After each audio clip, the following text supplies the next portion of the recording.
Carroll County Board of Commissioners to order for October 14th, 2015. We start off with the Pledge of Allegiance. I Pledge allegiance to the flag of the United States of America and to the republic for which it stands, one nation, under God, indivisible, with liberty and justice for all. I have a motion to approve the minutes of October 7th. I'll make a motion, we approve the minutes of October 7th. Is there a second? That is a second, but I may have, one second, it was just really just kind of a typographical thing. For October 2nd? 7th. October 7th. It's just a typographical thing. Well, I second the motion, it is just typographical, so we can still vote on it. Okay. All those who have motion say aye. Aye. Aye. I won't vote because I wasn't here, sorry. So approved then. Okay, public input? Yes, Dan. I was wondering if the commissioners or the delegation, when they meet on the 19th, will be having any discussions with the Carroll County Attorney's Office about their staffing issue. I was just wondering if there's any update on that. Ken, can you answer I that? wasn't aware there was a staffing issue. Well, the Attorney General's office is still sort of doing most of the work, it seems, from what I can tell. Doing most of the work. Well, I mean, there's still a bunch of Attorney General's lawyers there. He just hired 2 new attorneys, Okay, trying to get them up and running. One of them's only been there for a couple of weeks. okay. Actually, I think both of them have been there a little less than a month, so, Here you go.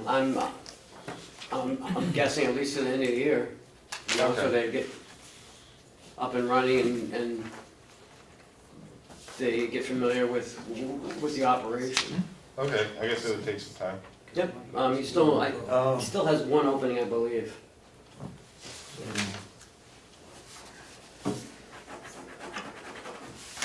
Thank you. Other public input, yes. The Wakefield Selectmen's meeting still posted as on the 30th, it's actually. No, I actually changed that, Steve. Oh, it's on the agenda. Yeah. Yeah, Agenda's right. For what day, Ken? 28th. 28th. I changed them on the agenda. Okay, because it was posted on the website, Yesterday, it's the 30th. yeah. Anybody else public input? Yeah, thank you. Seeing none, we go to work session. They're not here yet, so, because I said 8:45. Okay. So last week you weren't here, we discussed what to do with the pole barn remnants, the materials. I don't know if Vice Chair wants to Yeah, go ahead. update you on what we discussed. Regarding the pole barn? Yeah, we discussed two factors, or 3 or 4. One, did we want to go out for bid to sell it? Number 2, did we want to go back to the delegation and see if they wanted to use any of it, any portion of it, to put a protective roof over the wood processing? Or 3, did we want to take because they're so wide, I suppose we still could put them out there underneath, put the star underneath it, but because they're so wide, did we want to just put up a 4-pole barn or 5-pole, 6-pole barn to pull wagons in out of the weather or equipment while we're waiting to put them away? And I think that was all, and we did not make a decision. Was any consideration given to the storage facility that's up on the mountain? The purpose of those was to put a new roof over that section. Is the section rotting does it need to be replaced? Are we gonna fill it in? It's a spring-fed facility up there. Because there's no bottom in it, they wouldn't approve it for using the water from it. But it's still there, and is it rotting enough so that somebody's gonna fall in, or is it a A hazard? big old one that was stoned up one. condemned? The stoned up one, yeah, Yeah. yeah. When I was up there last month, it looked pretty bad to me. I wouldn't even go in there. Mhm. But to answer your question, no, that wasn't discussed. And I'm wondering whether it'd be less expensive just to fill it in. Too bad to fill in a spring, but if there's no bottom in it, that's what happened. When they came to look at it, we were using it, and there was no bottom to it, so the state wouldn't approve it. There's no bottom in the water. There's no bottom, there's no cement bottom, it's just dirt. Oh. What is it, big tiles? No, What it's holes, a, what's the reservoir? it's a big, stoned up walls with a cover over it, and the outlet was feeding our big tank, our cement tank. And they condemned it because they found no bottom in it. Well, you know, sometime back, I did some work with DES, and we were going to be able to tie that into our water tank. The problem was if we ever had a fire and we used the water, you'd have to flush everything. Yeah. And Well, they didn't want to go with that risk, but I remember Harry Stewart said he checked and said if we put in a valve to shut it off and just open it up in case of a fire, that would be all right. Okay. So at the end of our discussion last week on this, it was determined that we should notify the executive committee, find out if they were willing to move forward to either build another pole barn, an addition, or to us just sell the Yeah. remaining Yeah. material. So I sent them out a email, and I copied you on their responses. I don't think you did, Ken. I received one. Okay. Maybe. I didn't see one, but, Oh, well, I I didn't forwarded see to all it. three of you. okay. Yeah, you got it, because then you sent me a response I don't believe so. about Ed Butler's question. Well, that was the only response, that wasn't, Ed Butler asked whether we were gonna do it again or something. That's the only one I got. I did see You that look like one. you got a whole bunch of papers. Well, then I got one from Mark McConkey. Did you No. get the question one? Yes, I think I got, the ones that. I had he two that questions said on? pole Yeah. barn, Okay, yeah. but Yeah, but that wasn't. perhaps within it, you had to look at the last one and then look all the way down and see all of the conversation. Yeah. You know, that last one, Mhm. it wasn't, you couldn't just look at the top, you had to keep going down to kind of see everything. Because I think Karen Umber also had a Yes. response in there somewhere along the line, but at any rate. So anyways, Ed wanted, he said, my first question is regarding the delegation's only real responsibility in this decision. What are the costs associated with the first two options? And would they be included in the upcoming budget? And which of these options do you and the commissioners support? Mhm. That was I one. did get that one. Then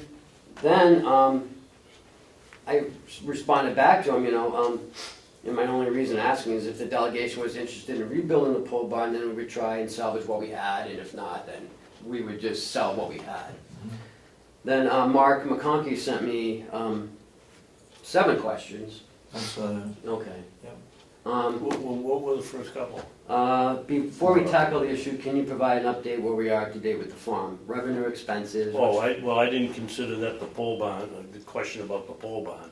An email about your response set out, but I did get that. Okay. Then he talks about log length wood, did we go back in accord with sales, projected incomes? Yes. So now, it's taking another life of its own here, so I'm not sure, what we wanna do. Well, maybe we can rephrase the question to them and say, Or we can Is bring it our- up on Monday, we can just bring up the question on Monday to them. Yeah. We'll get a better answer. I think perhaps what the, kind of the missing part of it is that, do we think there is a good use for that material? And if so, what is it? You know, and I think that's what I thought we kind of charged Will to do. You know, what would be your idea of what we should do with that? You know, like, what is the alternative? Not hypothetically, you know, like, here's what we think we could do with this stuff, and this is what we think we'd like to do. If we don't think there is a good reason to keep it, then perhaps we should tell them, we don't think there's a good reason to keep it, and that we'd like to we'd like to put it out for bid so we can, you know, discharge it from the ground, you know, get what we can out of it. I think somebody, that originally was for the cover of the storage facility up there. You may be correct, because there were seven, Yep. It's Will 34 made feet. mention that there were some others, some of the trusses they already had, and then they got more Yeah. to try to save some money and use those trusses. Yep, So, but the plywood we sent back, but they would not take the trusses back, because they were designed for that Specific facility. size, yeah. And I'm not sure about the metal roofing, whether they took that back. No, or not. that's We still have- still out there, Still there? along with the various lengths and widths of lumber. Okay. I met with Will yesterday, and I told him that, I'd like a plan from him, outlining, if he wants to redo this building, give us a size, give us a cost, and we'll, move forward with it, but, they wanna know how much it's gonna cost, I don't have any idea. All depends, I guess, on what we do. If we do what, Commissioner Babson suggests, that we just utilize some telephone poles and just put a roof over it, then I think, the costs are minimal, but right, you wanna construct another building. yeah. Well, it won't fit the addition that we're gonna have on the piggery. Those trusses are too long, so it can't be used there, so I still think Will needs to go up and look at that facility Okay. up on the mountain and decide what we're gonna do with it. If the roof is all rotten, then we need to do something with it, either fill it in or put a roof over it. So, were those trusses built for Yeah. that? Yes. Okay. Yeah, that's why it was 34 foot I long. missed that, Yeah. okay. That was the original intent, but that must have been decided not to do it at some point. Right. Well, when they condemned it, or they said we couldn't use it, then they felt that we shouldn't put a roof on it. So if we did redo it, would we have to do work to the well itself? I don't know whether it could be used or not. I think what Commissioner Babson was saying, that In if an we had a emergency. fire, we could use that water, it could tap into the water system if there was an emergency and we needed the extra water to put out a Yeah. fire. But then after that, we would have to flush the water system. Yep. So it could be used almost like a fire pond, but it would flush into. Yeah. So in an emergency situation, it could be some auxiliary water. Yeah. So, but then again, do we still need to put the roof on it in order Well, to use it for that's- that? yeah. So that would be the questions to ask, Yeah. I guess, if that's what we think is, or Will thinks may be an alternative. So what is your direction for me?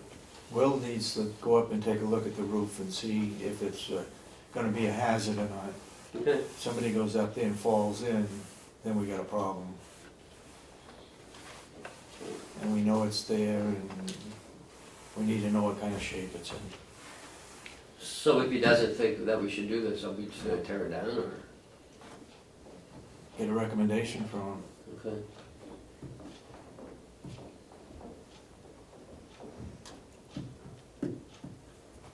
And then secondly, is there a low-cost option for him to use that material to do something with, as the alternative of just selling it for what we perceive as being less than $500. What?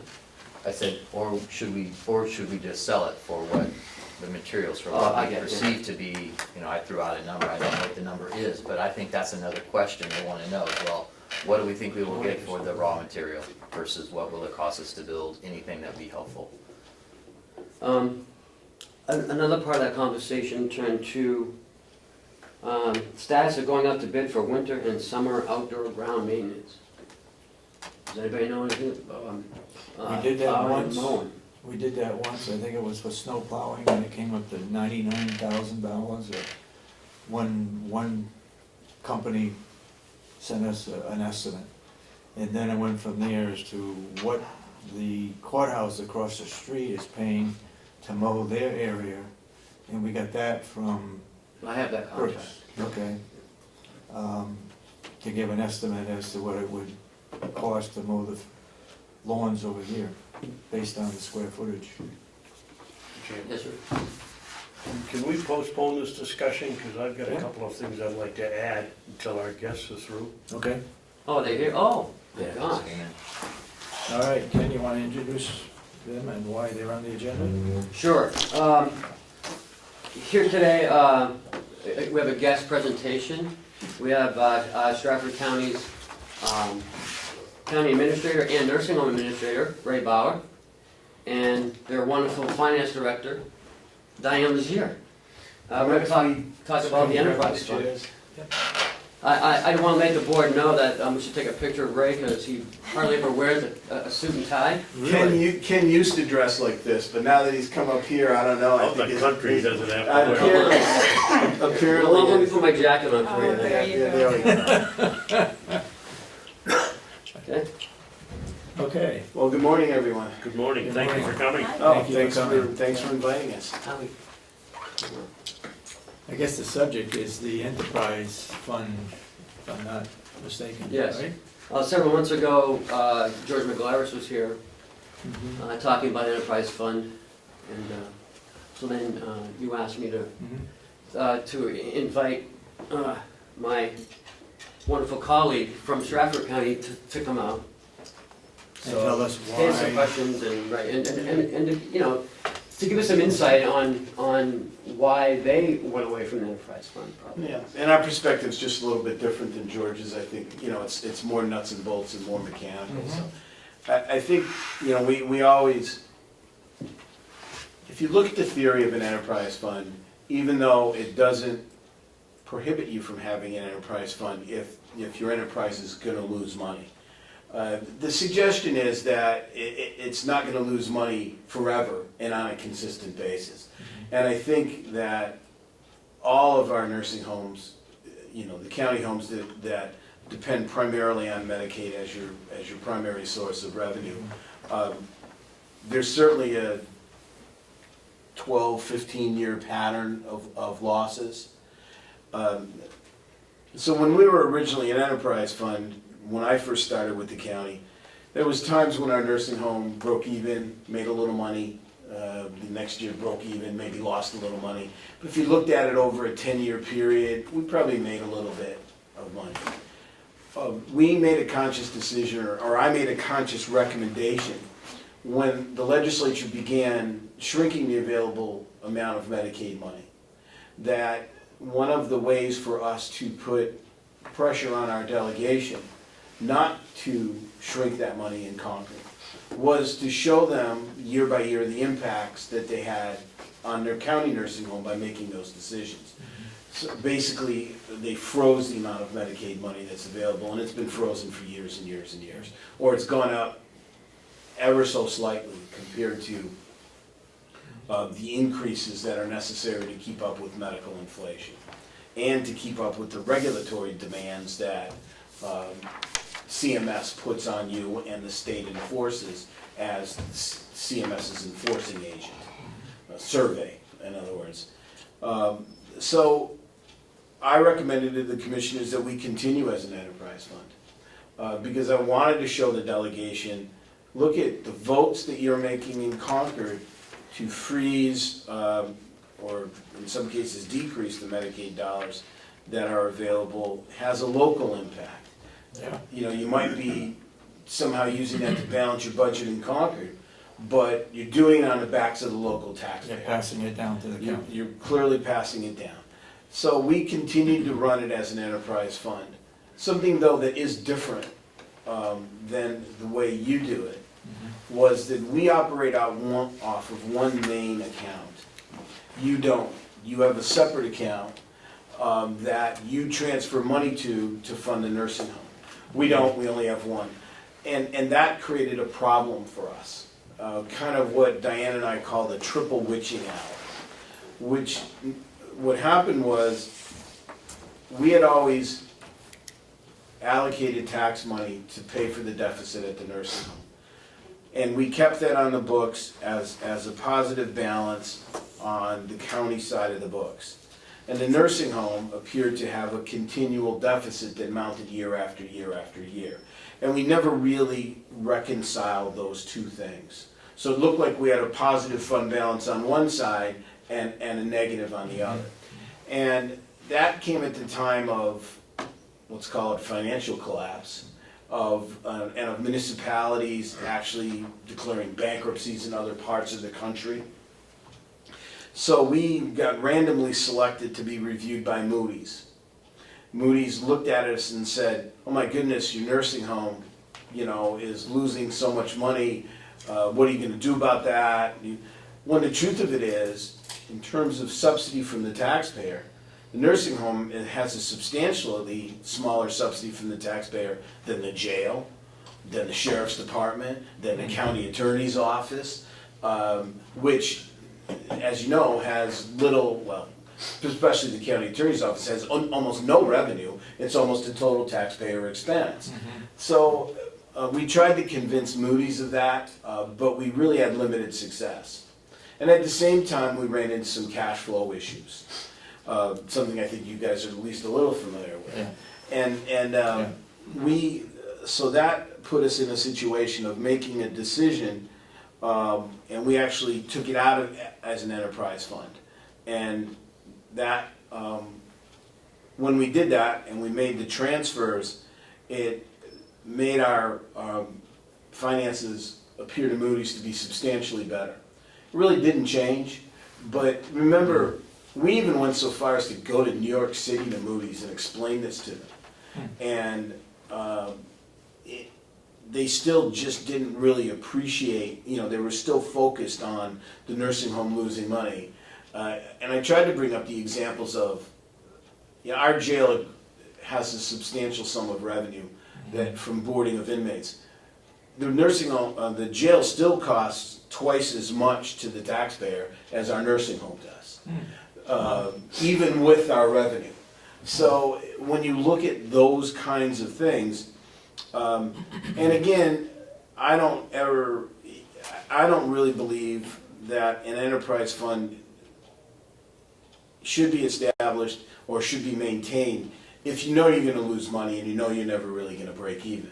And unless there's some substantial change in the way in which the state funds the nursing home, you can pretty much be sure you're going to continue to lose money. In fact, if you look at your last 3 years' audits, you've consistently lost right about the same amount of money. 2 million, 2.1, 2.2 million. And we're, you know, in the same boat, just a little bit more because our nursing home's twice the size. Yeah. So we ended up converting back to, it's just one situation now. So the nursing home is looked at no differently than the jail, than the county attorney, than the sheriff's office, than the registry of deeds, than everything else. It's just another county department. Now all of a sudden, Moody's doesn't care anymore. You know, we've been upgraded, and we've done some financial things in-house to get us to the upgrading situation. But we've been regraded, and we're back into, you know, a good financial status. Moody's has never looked at you guys because you haven't had a bond issue, but it was not pleasant at all. How does the auditors look at it? It's funny, the auditors. I'll let Diane talk about that, because it's something, we just got something in the mail yesterday. In terms of the Medicaid auditors, is that what you're looking at, or the financial audit? Financial audits. Well, actually, we had talked to our auditor about, We have the same one that you have. yes, we had talked about Ron, because basically what we were looking at, it was really, you're talking about the way that accounting is done. It didn't change where money was physically deposited to, anything like that. You're talking about having a separate fund as opposed to combining everything into the general fund. And so we talked to Ron Bolio about doing that, and he researched that, and he said, sure, we can do that. So by a vote of our county commissioners, in 2012, the commissioners agreed to account for the nursing home within the general fund. And he was on board with that. It took a little bit of extra work to make those changes, but we did that, and we've been accounting for it that way ever since. One of my concerns was with Medicaid, because of our concern was losing or having Medicaid see this in any different light that would have an impact on our Medicaid rate. And, I had discussed this with them. I had made some phone calls ahead of time. They knew we were doing this. But what I never got until today was our Medicaid desk review just came in this week for 2012. They're right up to date. And they had a number of questions as to, For how, 2012. Yeah. we just received that back today. And since then, we've also filed 2 more cost reports, in the same manner. So, and there's no impact on our rate for doing that, just because there are certain things like how you account for depreciation, capital expenses and whatnot are done a little differently in the general fund than with a proprietary fund. But, we went over all of those adjustments, and they gave us credit for all of that capital. We would not want to lose that capital pass-through whatsoever. That would have an impact on our rate. Yeah, so I know, one of the concerns that might make Howie feel a little bit better is that it really had no impact on our cost report. And we actually now have that in writing, in the sense that in yesterday's afternoon mail, which I gave to Diane this morning, was, yes, our 2012 cost report, which again was the first year that we had eliminated the enterprise fund. So we know now, we know that our auditor didn't have an issue with it, in fact helped us do it. But we also now that our other main reviewer, meaning the state, and our nursing home cost report also doesn't have an issue with it either. So it's nice to know. We didn't expect they would, but it's nice to actually get it in writing. Yeah. But it really, accounting for the nursing home and the general fund really reflects the way that the nursing home is, the operation of the nursing home within the county and how it fits into it. Because in our county, I think it is the same, I don't want to imply anything in your county. I mean, it's run like a department of the county. It's budgeted for that way, and it should be accounted for. It presents a lot of questions by whether it's investors when you're going out for bonds, Moody's, rating services and whatnot, and it's eliminated all of those questions. They just look at it as a function, a department of the county. When we've been reviewed by Moody's, it seems every time we're reviewed it's by somebody new. And those things that were huge questions in 2010 and 2011, in regards to having it as an enterprise fund, when they review us lately, they don't even ask. I mean, they don't, it's like, they don't even have any institutional history to say, hey, whatever happened, in 2011 when, we took this action or that action regarding, because you guys had that enterprise fund. They don't even ask anymore. The big thing is the loss that you're incurring in your nursing home isn't being highlighted, on separate pages, because, as Ray stated, we have other departments that rely on subsidy of the taxpayers even more so than the nursing home, and that's just highlighted there, and it just, begs more questions. Go ahead. Diane, do you have any idea what the effect at Moody's was on if you had continued as an enterprise fund and you wanted to get a bond? I mean, you must have been looking at a huge increase in your interest on the bond. Oh, absolutely. I can't tell you bond-wise, but I can tell you that in short-term borrowing, our rate was up fivefold. Really? Yep, fivefold in short-term borrowing. And in fact, we became, for a period of time, market ineligible. So we were actually either directly soliciting investors or going to the non-traditional government market for our short-term borrowing. We didn't have, Which is very expensive. which is very expensive. As of, hopefully, tonight will be the first time we go back out to the bond market for anything. We have a delegation meeting. We've been through 2 subcommittees. We have an executive committee and then a full delegation meeting, one at 6 and one at 7 tonight. Kind of a 3-legged stool where we're refinancing, we're recalling an existing bond, which is recallable after 10 years. We just finished our 10th year this summer. Simultaneous with that, we're looking for some funds to do a relatively minor renovation at the jail to keep one of our customers happy, which is immigration, which is $1 million a year customer for us. And we're also looking to do a life safety renovation on one of our older buildings on the property, which now needs to be licensed in a different way, because our primary tenant is a drug and alcohol rehabilitation facility.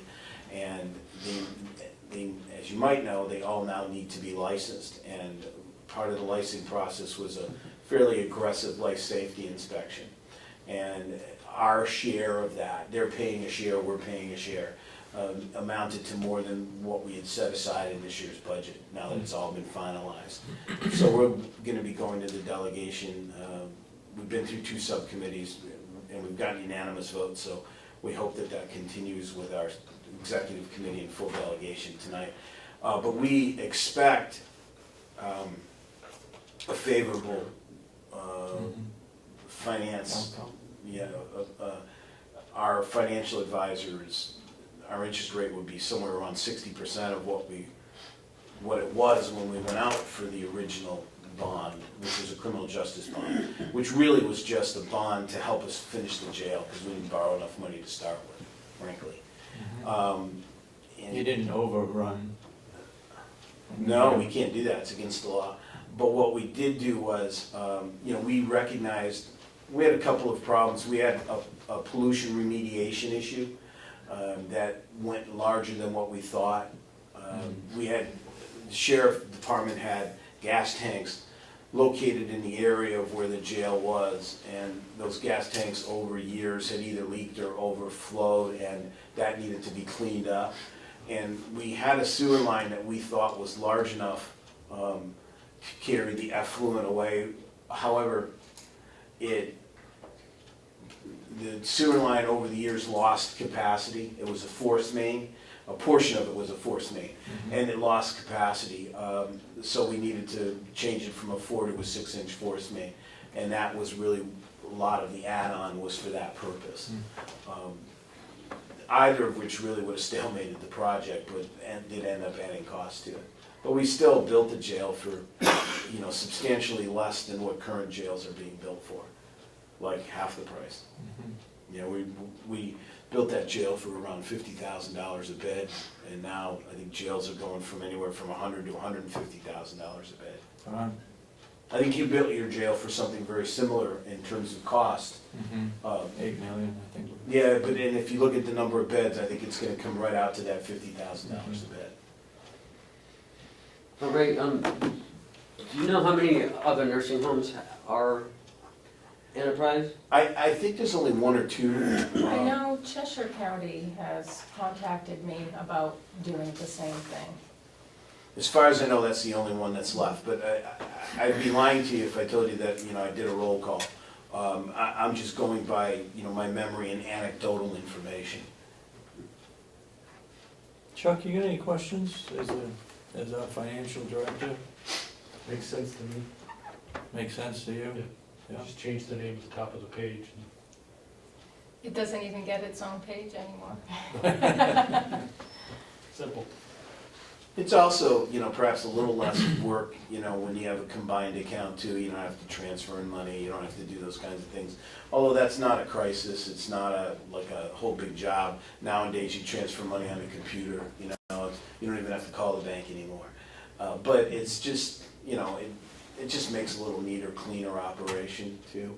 Also, everything manages under one entity. It's can be a little bit easier for financial controls and those kinds of things. And those aren't reasons in and of themselves to make those decisions. Those are just kind of, the cherry on top of the sundae, that little bit extra. What's your definition of an enterprise fund? Well, it's, basically a fund that's set up, to operate a specific portion of your operation. A lot of your towns will do it, or cities will do it for their water department, water and sewer. Because money is coming in from outside and not just from the taxpayers. The theory is it helps you maintain, let's take the example of water and sewer, because that's a really common one. It guides your water and sewer rates. It exempts that portion of of your entity's operation from subsidy by the taxpayer, is the theory of it. Because you set your rates at an amount that about equals your expenses. And again, water and sewer is the easy one for me to talk about, because a lot of places will have a water and sewer board. They'll make a recommendation to your city, your town council, selectmen, that says, hey, this is what our expense is, this is what our current collection is, there should be this or that adjustment in the water and sewer rate so that things equal out. It enables you to, focus in on expenses and exempt them from the obligation of the general taxpayer, who might not benefit from its specific operation, because not everybody gets city or town water and sewer. Right. I mean, I think that's kind of the theory of why one would run, which again speaks against it being the nursing home, because theoretically everybody benefits from the nursing home. I mean, we used to do snapshots of who was in our nursing home. Just because, how many people came from Dover, how many came from Rochester, how many came from all the cities and towns. Because there's always a concern that the cities will get more attention. In Stratford County's case, we have 3 cities. There's always a concern that the cities would get more attention than the towns. And that's how we actually justify operating the dispatch center, which primarily dispatches for the towns. The cities get more service from the House of Correction, more service from the nursing home. And the cities and the towns, in order to kind of make that up a little bit, get service from dispatch. So it's kind of kept those people that claimed an inequality, it's kind of said, well, at least we're getting something for our county tax dollar. I live in Lee. I don't think there's a lot of Lee residents who are in Riverside. And there's probably not a whole lot of Lee residents or people who've been apprehended by the Lee police in our jail. There's some, but probably a disproportionate amount to the amount of taxes they pay. But we dispatch for Lee. So, Lee goes, well, geez, we saved, I don't know, I think they saved $80,000, $100,000 a year by moving dispatch to us. So that makes them feel a little bit better. So I haven't heard that rumbling in the last few years, like we used to hear periodically when new reps got elected. Yeah. Well, we have, I think, an enterprise fund with the water district or the water department, because we have 41, 44 customers down in the village that get their water from our water supply. And that's been going on for years and years, and we're probably never gonna get out of that, because it's past history. Plus, the state has a salt shed down there that's polluted some of the wells, so they got on our water. The state paid for the lines and so forth. That makes real sense, because, I'm sure somebody in Conway would have some objection to pay, helping to pay the water bill for the person in Ossipee who gets the, Right. the water. Yep. That, and they'd have probably some legitimacy to that argument compared to, the jail or the nursing home. That goes for residents right up the street that aren't on the line. Exactly, sir, yeah. I was being more, I was trying to put a little distance in there. Anybody got any questions? Anybody from the public got any questions? Actually, you were talking about dispatch. Do the towns pay additional for dispatch, or? It's kind of a shared expense. The participants in the dispatch center contribute towards a capital fund. And we develop a 10-year capital plan. But in terms of the operational cost of dispatch, the county pays for the operation. And again, the towns, we don't have any cities, so I'm specifically saying the towns make a capital contribution. Somewhere totaling, to give you an idea, the total contribution's about $85,000 a year, and we dispatch for every town minus Madbury, and in some cases we dispatch for all three components, meaning police, fire, and EMS. In some cases it's just police. So it's not uniform throughout all the towns. Services are available to anyone. Anybody that wants to join on is welcome to, including the cities, which is a little more complicated because we might need some physical expansion, if we added all three cities, certainly. So do they pay an additional fee? Like you just said, Madbury doesn't use dispatch. Yeah, they're too little. They still get dispatch free for state police. So they'd say, well, if we get it free from state police, why would we, make any contribution towards the county? The contributions, again, are only for capital. As an example, we just now are in the process of replacing our base station, our base radio station. It was there before I got there, so it has to be almost 30 years old. We just went out to bid in the base station replacement. The towns that are part of the dispatch center pay for that base station replacement. There's been enough money set aside, and we're also leasing it for a few years to come, and there's enough money so that the cities aren't paying for that base station replacement, just the users. It's almost like a user fee.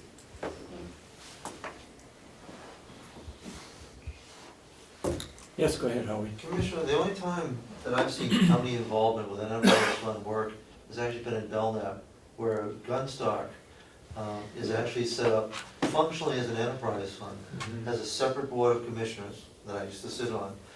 But it's because it's self-sufficient, so when it makes money, it's able to put it into capital reserve, and it also pays back cash to the county each year. There it makes perfect sense, because it's not a core function of any county to be operating a ski area. Yeah. So it's an ancillary operation to begin with. You really want to keep it separate, but it has to get its own funding, it has its own credit rating, everything is done separately, it doesn't have unions, I mean, it's run like a completely separate enterprise. For Mountain View to be a separate enterprise, I know there'd be an expectation that it would actually be run separately from the county, and to do so, we'd lose all the efficiencies that we gain from being on the same campus and having so many shared services, in-house and out-house services. So, clearly it's not the right thing for the nursing home. Now, what effect would it have if we privatized the nursing home? It would just be eliminated as a county function. That's all. Yeah, it would just be eliminated as a county function. Yeah. There hasn't, some counties have talked about that. That's never been a subject that's come up in our county. Our nursing home has a mission that's dictated by the commissioners and supported by the delegation. And so for as long as that continues, in fact, I guess technically, we just added on to our nursing home. We have just taken over the operation of a 14-bed hospice house Yeah. that changed our, in a really complicated almost year-long process, changed our nursing home capacity from 215 to 229, adding on the hospice house. I thought the state had a Moratorium on beds. moratorium on number of beds. We sidestepped the moratorium by saying they're hospice beds only, not nursing home beds. So they're not funded. In other words, you can't take a nursing home resident And put it in. and put them there. It's a hospice resident only. But they allowed us to operate it under our nursing home license, but you can't put nursing home residents in there. Okay.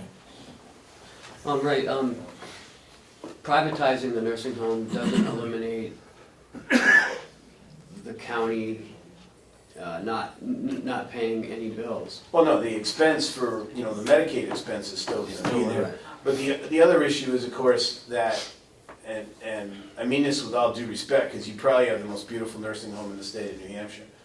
Who'd want it? I mean, the way we operate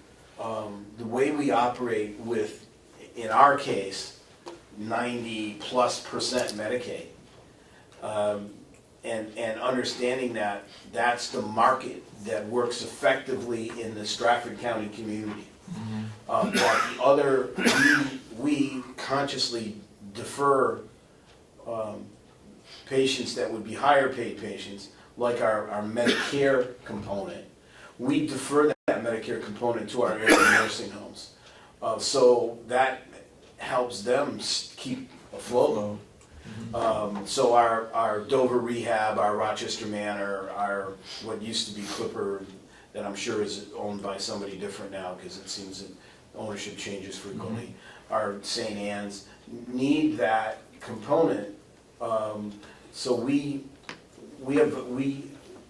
rarely, most of our Medicare business is our own people returning after a prerequisite hospital stay, or somebody that comes from the hospital that even after their rehab time has been completed is very likely to continue to be a long-term care resident, or frankly, a family member of one of my employees who only wants mom or dad to come to Riverside and do the rehab and then go home. So we really have very few, and frankly, I've been directed that that's not our business. Our business is to take those people that if we didn't exist, wouldn't find placement. So we have, we take people, some people have been in the hospital 6 and 9 months waiting for placement in our facility because no one else will take them. Yeah. How many private pay? I need to separate private pay from spend down, okay, because there's a difference. So we probably have anywhere from 15 to 20 private pay at any one time, but I don't have anybody that I would consider to be private pay. Private pay, in my mind, means someone who's able to pay privately for a long period of time. Most of our people have, $5,000, $10,000, $50,000, less than $100,000 over the Medicaid limit. And when you're in that situation, you're spending down towards getting on Medicaid. I only had one person who's recently passed who I would consider that would have been private pay for the rest of any of our natural lives. And that person's recently passed. In fact, our rule is if someone has more than 6 months worth of assets, I'm supposed to go to the commissioners and get their permission, because it primarily means that I'm making a bed unavailable for somebody who has just Medicaid. If I take a long-term private pay, there might be a situation where there's somebody on Medicaid that can't come in, that won't otherwise be accepted somewhere else. One of those people that's in the hospital for 6 months, 9 months, 12 months, you know, because we don't have a bed Right. and nobody else will take them. That frequently happens. I have a lot of people that, we just admitted someone the other day that'd been in the hospital 4 or 5 months. Howard? Something you need to think about with privatization, the county is responsible for the Medicaid portion through BAS. If we ever privatize the county home, that county then goes without pro share. Because pro share can only go to a government entity. So privatizing could well cost the county money. When you start turning your back on $1.5 million of pro share based on what you're subsidizing already, you lose control, you lose mission, but you could also lose dollars. So privatization isn't necessarily a panacea that'll solve financial problems. It could aggravate existing problems. Tracy? Yeah, I just had a question for our guest. Is there a percentage of your residents at your nursing home veterans? And if they are you getting any kind of monies from the government for them being military service or anything like that? And the answer is a little bit of everything. Yes, we have a fairly large number of veterans. Fortunately, we have a very active veterans posts in our area. And in fact, the veterans sponsor veteran-specific trips to a variety of monthly trips. They come in every week and have veterans group meetings. The veterans do get a little larger monthly subsidy than if you were on just Medicaid. So there is some advantages, and there is some recognition for the service that these ladies and gentlemen have provided to our great country. And we've been able to take advantage of our very supportive local veterans groups to provide services in our facility, to take our residents out for monthly lunches, you know, those veterans out for monthly lunches. So we have tried in the past, and it's never that simple, of actually contrasting directly with the Veterans Administration to admit, you know, to have them pay instead of Medicaid. The complications come in areas of pharmacy and other things where they have expectations that is so foreign to how you operate a nursing home. You almost like to have your own little section. And there's just not enough veterans needing to come in to support that, you know, on a large basis. And just a quick follow-up, if I may. So if you have a veteran there, would you say that's kind of a profit with everything you're getting from the government, or are you actually losing for the cost of that I person? think we don't, it's really no different than any other resident. I was more talking about the services that we can provide for them, recognizing the service that they've provided for all of us. Okay, thank you. Commissioner Babson? Yeah, Ray, what is the tax implication if you privatize? You know, that's always a good question, because again, like Howie said, you don't know what's gonna happen. Let's be really clear. There is, right now, consideration by the state for phase 2A or B of Medicaid. I call it turning a Medicaid into an HMO.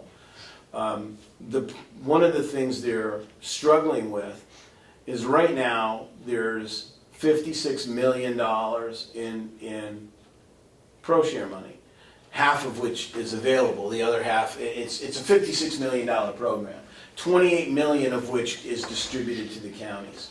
It can only go to the counties. There's no mechanism under CMS rule to distribute that money in any way differently. So that, if for some reason, I mean, the state's having a hard time trying to fund nursing homes now with the amount of money. Remember, the counties pay the lion's share, right? I would argue the counties pay all of it. The state might tell you that the state kicks in 10 million or so. In our new cap, you know, let's call it $115 million cap, it's 114.6 something. Call it $115 million cap. I doubt if the state is paying a whole lot more than that, you know, above that cap for their share. They might tell you they're paying 5 or 10 million. I'd love to see the books, because I venture to say the county's paying it all, or the counties are paying it all, and we're all paying our share of that. That plus the Medicaid person's income is the amount of money available for the nursing homes. And let's say, so we're paying 115, Medicaid matches that, that's 230. Say there's another $100 million in revenue, income contributions by the residents. Because you know, when you come in and you're on Medicaid, your Social Security check, your retirement check goes to the nursing home, and then the nursing home bills the difference between that and your Medicaid rate, and that's what Medicaid pays. When this $28 million in ProShare, that coming out of a system that's already underfunded, that's 10%. Right now, Medicaid has a budget neutrality factor of 30%, approximately 30%. So right now the state's saying, oh, by the way, we know, nursing home operator, you're due 30% more than you're getting in your Medicaid reimbursement rate, but we're not going to give it to you because we don't have it. And we only have the amount that the legislature appropriates for us. So your rate is calculated, and then we're going to take 30% away from it. And now you're taking another 10. It's hard for me to envision, for someone that has been around for a few years, how a system can operate that's 40% underfunded. I mean, it's bad enough to operate 30% underfunded, but adding another 40%. It's not like you're 100% funded now and they're talking about funding it at 90%. You're already 70% funded and you're talking about taking another 10% away by losing that ProShare money. The state needs the counties to operate nursing homes. And you know, I'm sure that it makes no financial incentive for them to remove $28 million from the system.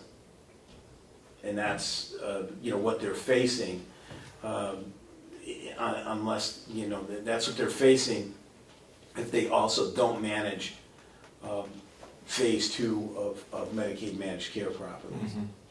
County's got to sign off. You think the counties are going to take on that? I think, you know, I think there's everything on the table. Some counties may be able to, but others may Well, not some be might, able but those counties that might not want to might team up with counties that do. to. I mean, you gentlemen won't remember this, because it was before your time. But a long time ago, the state approached the counties about running atypical behavior units in their nursing homes. These are people that come to the nursing home that have behavior issues that would make them ineligible to be in any nursing home. And prior to New Hampshire having atypical units, which there's 3, western part of the state, Cheshire County, middle of the state, Hillsborough, east coast being Stratford. And we teamed up with Carroll before Howie's time, and Bill Sturdivant in Rockingham. And we said, we'll do it. You know, our buildings split conveniently, physically, to be able to operate that unit. So we're always prepared to take referrals on that behavior unit from Carroll County and from Rockingham County to our unit. That was kind of the deal that we made to regionalize that behavior unit service. It doesn't financially make sense for each place to run a behavior unit. Yeah. There's not that much call for it. But splitting it up is just an indicator of how you can form public-public partnerships that for those places that might be either more desirous of running pilot programs or more capable because of the way they're staffed or configured to run it and team up with other counties to do it. I mean, that at least deserves some consideration, and it does have a history. Follow? Go ahead.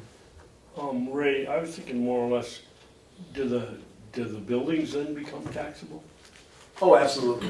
If, as long as they're purchased by a for-profit entity.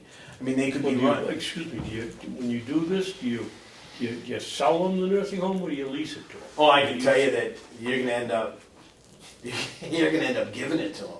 And let me give you an example, okay? A clear, current, recent example. Our Hyder Hospice House is, for any of you that might or might, I know Ken's very familiar with it. It is perhaps as beautiful as your nursing home. It is one of the most beautiful buildings in the most beautiful setting imaginable. As it should be, because again, the people that come there are at the very end of their lives. There is ability for families to stay there and sleep there with their loved ones in the same room. It's furnished like no other governmental entity could ever afford to furnish it. There's hundreds of thousands of dollars worth of art hanging on the walls. There is beds and mattresses that, you know, combined would be more than $10,000 each. Things we would never have bought, but it was given to us. I offered that to every licensed hospice in New Hampshire. Nobody would take it. They wouldn't even give me a letter in return. They wouldn't even answer us. I said, hey, we'll give it to you for $1 a year. You know, you run it. Run it as a hospice house. That's the only requirement, is you have to run it as a hospice house. I couldn't even get an answer. We wrote 30 letters to every licensed hospice in New Hampshire, plus a couple of hospitals, you know, that had endowments to run Units. a hospice wing or palliative care wing. I couldn't even get an answer. So then we went to, before we opened the hospice house, we went to each hospital that services our area. There's 4 primary hospitals that service our area. And asked each CEO and CFO, hey, do you guys want to open a palliative care wing? You know, we don't want to compete with you. If you want to open the wing, we'll take a step back. The joke was that it would be the most expensive lawn ornament on the county. Although it's a very pleasant building to look at, you know, we would have to look at repurposing the building. We couldn't even get anybody, you know, to even, the hospital said, we don't want any part of it. But if you want to do it, you want some money, we'll help you. So, you know, there's an example of how something that in death and dying, which is a lot of what we do in our nursing homes, really has no value in the current reimbursement climate. It has no value. And that facility also had more of an opportunity to get funded from private pay or Medicare, and only a small option for Medicaid funding, and I still couldn't get anybody to take it. And we're willing to give it, and I'd plow the driveway, I'd mow the lawn, you could have bought stuff at county discounts, you know, we would have helped you buy everything, we offered everything. And I couldn't even get a letter back saying that they wanted to talk to me about it. So I think that is an indicator of the value right now of you know, those kinds of healthcare facilities. Thank you. Anybody else? Questions? Questions from the public? Well, I think I have a comment. Go I think the, I think from where you sit and from what the policies that have been given to you through the commission, your board of commissioners down there and through the delegation down there, it sounds like the enterprise fund is really the way to go for your accounting.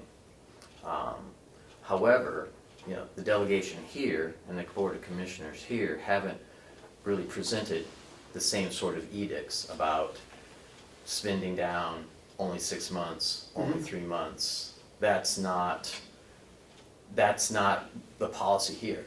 Sure. That, you know, and that's not the mission statement that's at our nursing home. Frankly, back when I was on the delegation, I tried to get that to be part of it, and it was voted down. That would be our mission. So, at this point, our nursing home is indeed supposed to be an enterprise to a certain extent. And I do appreciate your explanations about what is going on, because it is the conundrum of the nursing homes. It is, they don't pay you enough money, they've limited the number of beds, there won't be enough beds, so what are we supposed to do when there aren't enough beds? They stay in the hospital. Okay, but the one thing that's different that you mentioned before about the county attorney's office and the jail and the registry of deeds, those are all things that are purposed to us in statute that we must provide as a service to the county. However, the nursing home is not something that we are statutorily obligated to provide for the county. It is separate, it is an option. So that's where I think I have some difficulty with it being absorbed into the rest of the county when it isn't purposed by statute to be a county function. So that's, and then you get along to the question of, well, are we supposed to be doing this? And is, how much of this money is supposed to be, and how much is the state not paying us? And it becomes a very, very difficult but interesting conundrum that is encircling all of what's going on with county homes. So, it may be that, putting together a separate fund may be interesting for us to do to help our bond rating on our short-term loan rating. But to my knowledge, that's not a problem that we're having currently. But it also, if we set it up in accounting-wise that was separate, not, having a separate page may be of interest.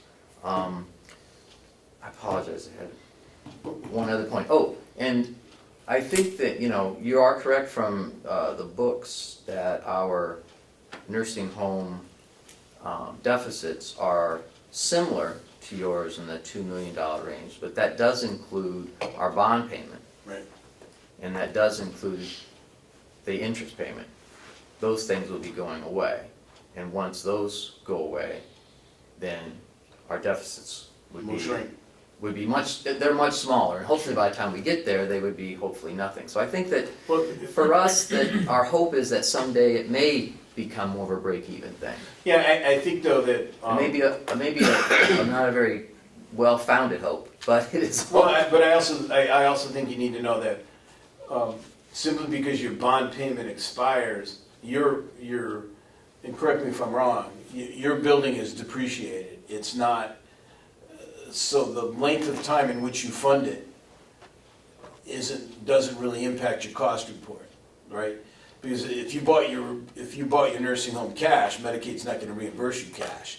They're going to depreciate it over the life of what they say the useful life of your building is. So yes, when your bond payment is stopped being paid, you will no longer be making the payment, but you're going to continue to be reimbursed for that nursing home long after you've finished your bond payments. I think you financed your nursing home for a very short period of time. I mean, comparatively to how you're going to get reimbursed. So you're right. You will save cash-wise, right when your nursing home bond finishes. You don't have to pay. You don't have to write out the check for it anymore. You don't have to make the wire transfer. But you're not fully reimbursed because that goes over the life of the useful life of the building. Right. And I think to that point is what I was trying to say is that our current deficit on our books reflects those payments. Those payments will be ending before the useful life of the building is incurred. And at that point, these deficits that we're currently incurring will be much, much less. And it is our hope, based on our business model, which is somewhat different than yours, that at least from a an operational standpoint, that we will be running more near a break-even fund balance type of number, although it was bolstered by $23 million worth of payments before that date arrived. And I think, you know, Diane and I talked about this quite a bit on the way up. What works, we're just here to answer questions. And it's you know, we humbly and totally understand it's your decision about how to operate your county. We're just here to answer questions and about what works for, how it's worked for us and what the impacts were. That's all. And Absolutely, and I only brought that because I do appreciate you clearly are well heeled in this subject. just Fantastic. after 30 years, No, after 30 years, I gotta no. know something. Absolutely, and that's why I prefaces all that by based on your Board of Commissioners and your delegation and what they have presented to you, it is clearly only makes sense for that operation not to be considered an enterprise, because they're clearly not trying to operate it as an enterprise. They are operating it as a function of the county. And that, I'm just trying to point out to the rest of the folks here, is that that may be a differential that I don't want us to not consider in our thought process as we go through that decision tree of what we should be doing in our accounting of the nursing home. The other part of your business model too is, you know, I have 5 nursing homes within 5 miles of us.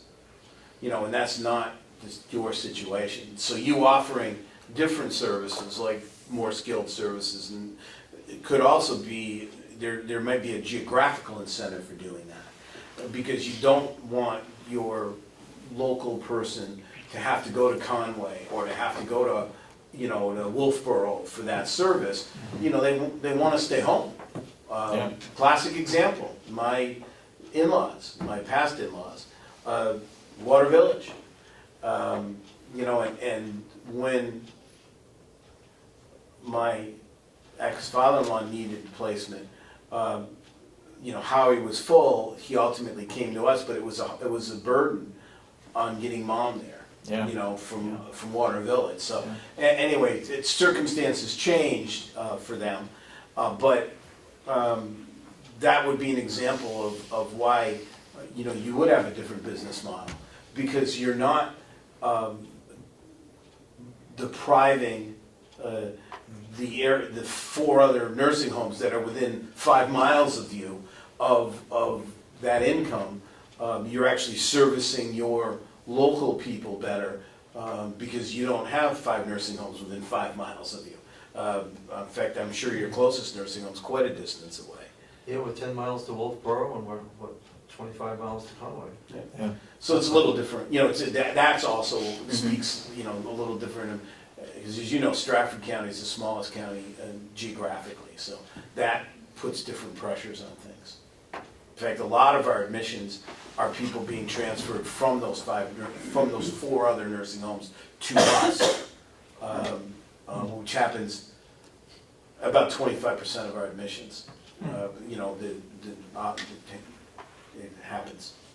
So you take the worst of the worst. We take the people that need care, supportive care that we can provide that might not be otherwise available. Whether it be dementia care, behavior care. And I don't, we have wonderful nursing homes in the state of New Hampshire. If you look at our ratings for the 72 nursing homes that exist, county, for-profit, not-for-profit, they are outstanding if you compared it on a state-by-state basis. And I assure you, as I'm sure you gentlemen know, particularly for those of you that have been around for a while and have been through year after year of survey, it's not because the surveyors look in a different direction. The surveyors are tremendously challenging. It's the worst. It's the time of year every year when I think about retiring. It is the absolute worst time. It is the worst nightmare of any nursing home administrator's tenure. And it's never ending, because they could show up again tomorrow. And but what it's produced, what I think they've helped produce, is a wonderful group of nursing homes.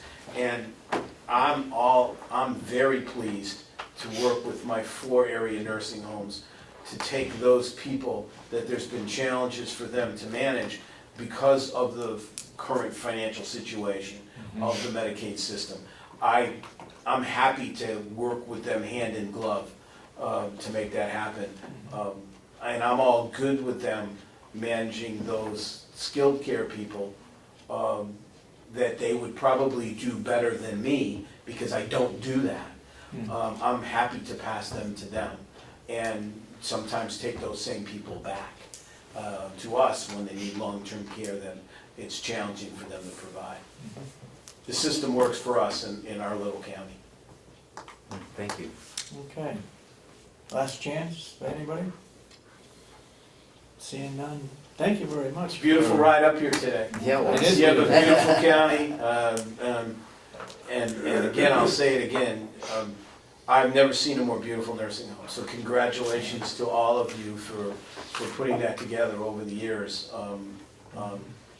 It's a good job. Your county administrator's a little weak, but Well, he's new. he's We're new. we're still training him up. Ray, who were your in-laws? Tom and Annie Jacobson. Yeah, Thank you, Diane, yeah, Nice to see you. and thank you for being on I'm our sorry. committee. Down in Waterville. down in Water Village, sir. Yeah, I wanted to my ask. pleasure. Chuck Nice to on meet it. you. Yeah, Tom and Annie Thank you. Jacobson. Nice to meet you. The most wonderful grandparents that grandkids could ever have. Thanks, Diane, for all that They're input. both passed Great, now. thank you. My pleasure, sir. They both passed now, but Good. just the most wonderful people, sophomore. This guy. I'm sorry? Yeah, Your he father came was out of on the nursing first. home. No, Wow. no. His wife? Yeah, Annie went first with a tragic event. That was a good- Tragic, she had a stroke in Water Village in the house, and they found her a day or so later. She lived a very short period of time. In fact, died in the hospice before we ran. So that was like a 72 hours, 96 hour, episode. Yeah. You're Tom pretty lived- familiar with that area. I'm sorry? You're pretty familiar. Yeah, I had a lot of years. I used to, every Thanksgiving we used to come up, I used to run from Water Village to the old court and then run back. That was my running route back then. A few pounds less and a little bit younger. Hey, thank you. Thank Nice you. to meet Diane, you. thank you very much. Take Pleasure to care. have you come here, thank you. Okay, now let's get some real work done. Thank you. You too. I'd like to have you come back though, Howie, for non-public. Okay, what time? I'll be. Give me about, Good, how are you? about 11. I'll be back. Do you wanna go back to the, Yeah. Go by. yeah. Go ahead. Commissioner Babson? Why are we going through this exercise? I mean, The pole barn? no, the plowing and the mowing. I didn't say we were. This is one of the questions, and I didn't, and I'm a little surprised by it. I didn't know what it was about. Does Mr. McConkey realize that it's about a 2.5, 3 day turnaround every day just to keep, every week, just to keep the grounds up around here and the plowing, the Willie's here at 1 o'clock in the morning? We're not gonna get anybody that's gonna do that or do it for a reasonable price. Why It was on there, I are don't we know. wasting our time chasing our tail? I didn't say we weren't. Well, are you gonna tell them you're not gonna chase your tail? I work, I work for you guys, so whatever direction I get from you is the direction I take, but. That's the way to think about it. You're right, So the Ken. point, I think the point is that's with him, with the delegation, sorry, that, they are always considering the fact that and it is unfortunate because of the way we account for the farm and that whole situation. That somehow or another, we could get it done cheaper and more effectively if it was quote unquote privatized, like if we did not do it ourselves. So. You really think so? No, I don't, I'm not saying I don't think so. He's saying on the delegation. Right, I'm not saying, I'm just saying that's where we're having the Yeah. conflict. Right. Yeah. So it doesn't, I shouldn't say, it costs us little money to put it out to bid or to at least solicit a few bids, maybe not officially put out the bid, but to solicit a few bids to see if there's anyone interested in what the price would be. And then, there it is. then we have it. So as some alternatives, The only problem I have with that, sir, is that I think people know they're not gonna take it seriously. So, because they know we have our own people, so, why would we do it? or why would they even bother Why would they taking the waste their time? Why would they waste their time as well? Yeah. I mean, if we had to do it, then yeah, but, I don't think, I looked at the state contract across the street, and that's for 3 years, and, And it goes up every year. yes, yeah. But it doesn't go on much, it's like 38,000, wasn't it? Ken? Right, for Goes the up first year, 6% every year or I something. think it's 8%, and, they're not a 24/7 operation. No. They don't have to do it on the weekends, they don't have to, they have to have it cleared by 7 AM. And they don't Yeah. have shifts. Right, so I mean, so I would at least say at least 100,000 for this complex, just. We had one bid for 90,000 and. Oh, really? And a member of the delegation didn't think it was a legitimate bid because the requirements were more stringent than. What we're doing. Than what we're doing. I disagreed with that, but What does that mean? that's it. Yeah. Well, he felt it Because of should the be down to shifts the and- pavement, and we don't do that around here, there's snow left on the. No, It's fine. I mean, I don't know. Well, I don't That's know. why I threw it on, because I didn't know where all this was coming from, and, I'll make a motion that we don't go out for a quote for plowing and mowing because, this isn't, I'll make the motion, we don't go out for plowing and mowing. I'll second it. Further discussion? I think the main thing is, we've got the TV here that everybody knows that we're not really, interested in a legitimate quote because we're gonna continue to do it ourselves. I think that whole situation of the farm, the water, the sewer, the maintenance of the generators and everything else, all put together, we need to put some value on each of those. Because it looks like it's a farm and the farm is losing money. No, the farm is the only one of the 4 divisions in the last audit we got that's making money. It's not making Well, much, but it's the irony needless- of the whole thing. Needless to say, they do more work than they get credit for. They have to be certified for the sewer, certified for the water, they have inspections that come in. There's a lot of stuff that they do that is in their responsibility, but it's not farming, I guess is what I'm Right. saying. And somehow or other, we need to, I know the idea of creating a public works department would take care of a portion of that. Maybe that's the way to go, I don't know.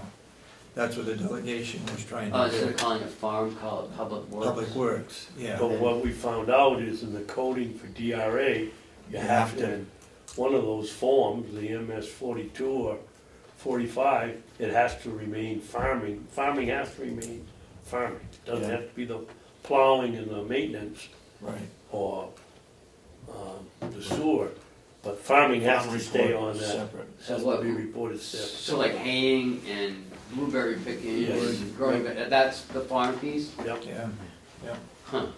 But Chris is right, that's where it comes from. They call it the farm and the farm's doing everything else. yeah. Can you say Most of farm yours slash is public works? Well, No, well, I I mean, I think don't we know. just, No, I But- tried but that. I think part of what we need to determine is how we account for it, so. Yeah.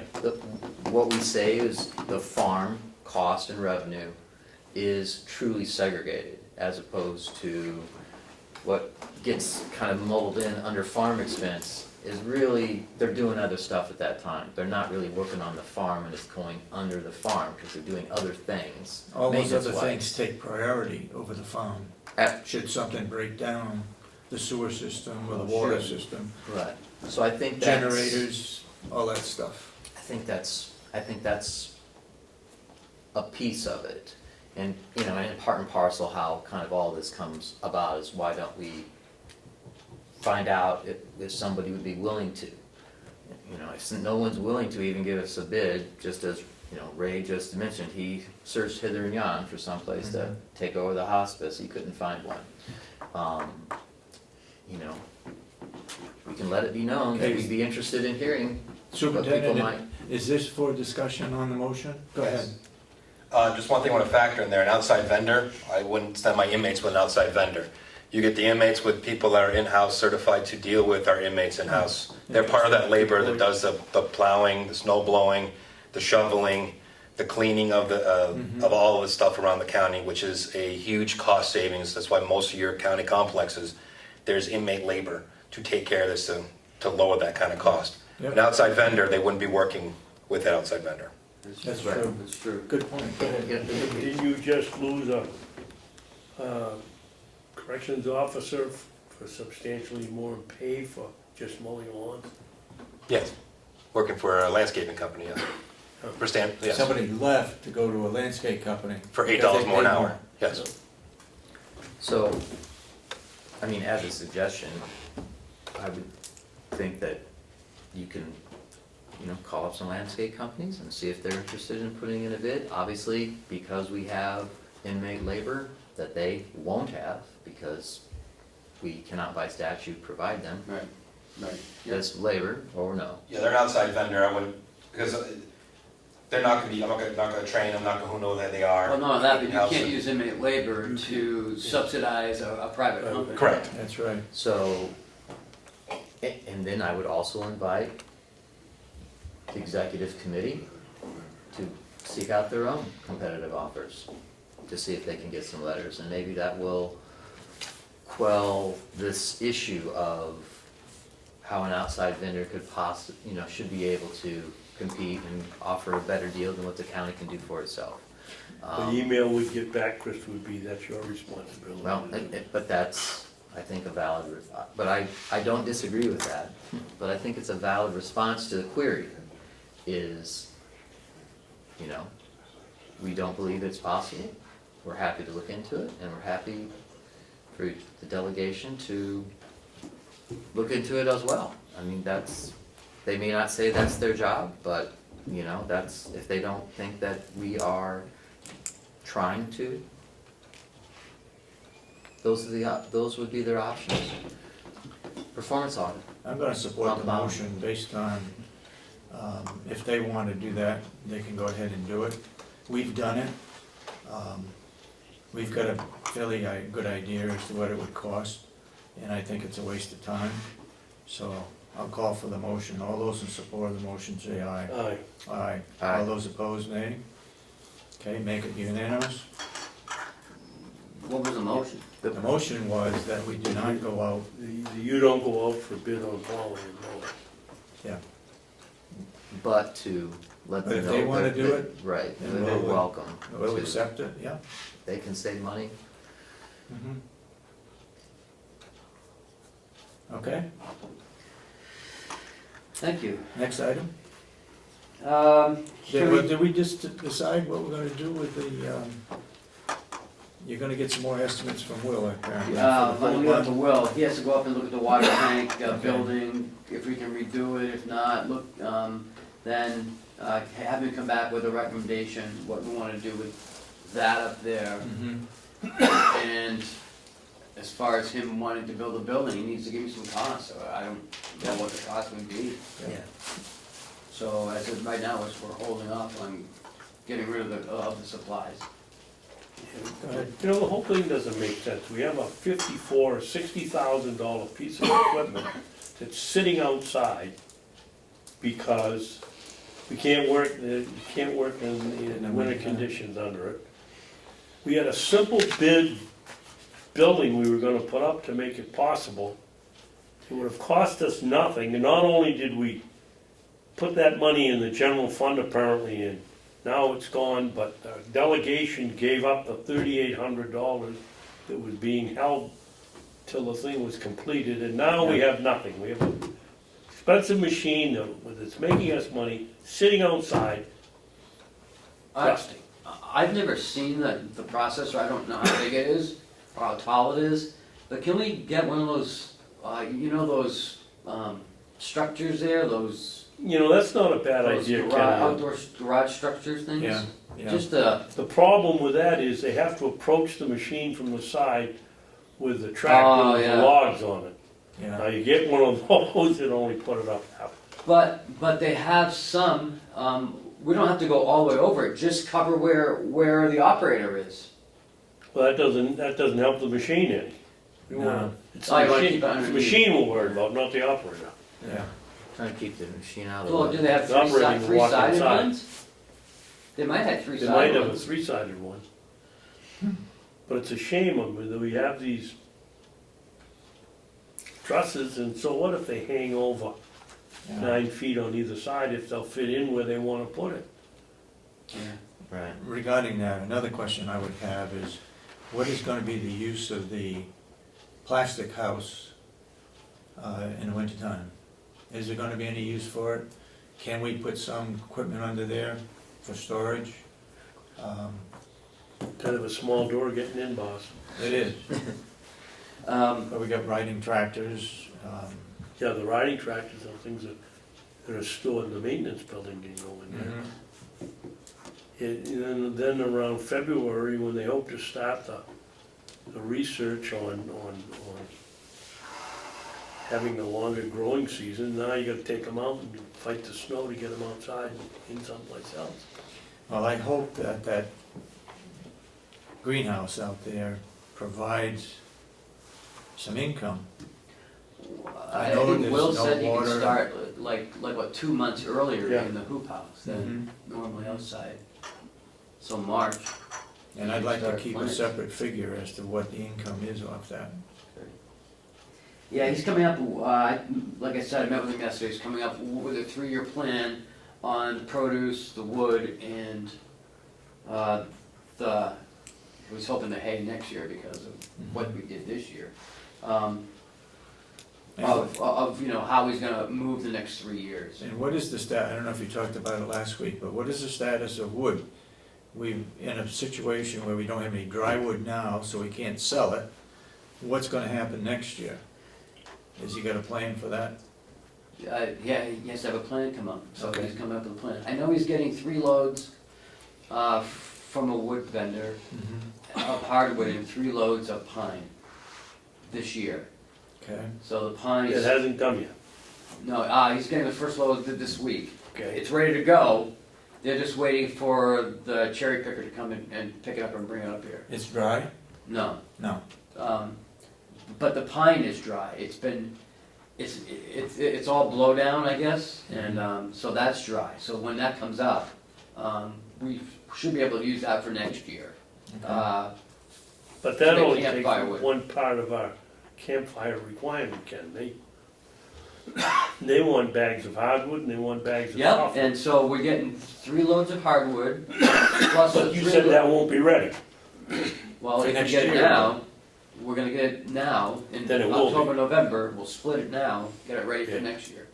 Then in December, or January, when we do the cut across the way there, that's another 36 cords. So that'll be Of hardwood. 72, yes. Plus, there may be some softwood there. And that's what Will said, he's gonna talk to Wendy about that. Does anybody know Okay. how many bags of campfire wood we get out of a cord of wood? I asked him that, and, jeez, I wrote it down, but I didn't bring it up with me. He has all the figures down there. Because when we I talk asked about them that getting the in other day. 30 cords of wood, that doesn't relate in any way to the 13,000 bags of campfire wood that we could have had if we had anything on hand. Yeah.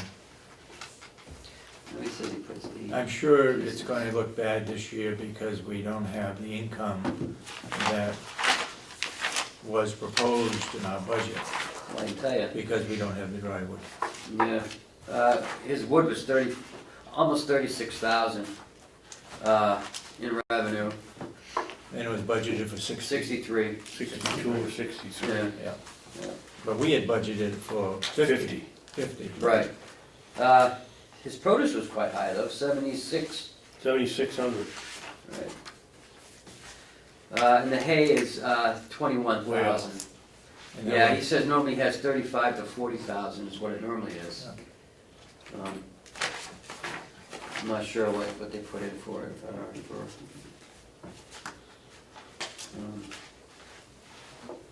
I think hay was around 40,000. I think it was too, that's maintenance. 35 or 40. Farms at the beginning. I'm still getting used to the budget.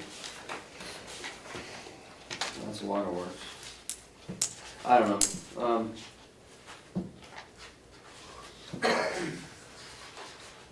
Farmers near the front, Ken. That's what I thought, but it's not, the waterworks is there. That usually comes after that. Oh, this is expenses anyways, I don't have revenue. So anyways, he's gonna give me a 3-year plan, separate.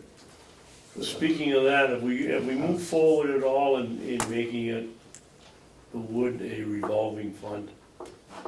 Not yet, but we will. I talked to Chuck about it. He said, it's just a liability account. So, he said it's no big deal. What about For him to doing the same thing for hay? When you get a year like this that nobody's had a good year, and we're way down, and we spent some pretty good money on fertilizer that should But we bring don't it have to back buy next year. hay. I don't know, why would you do that? Yeah, we don't buy hay.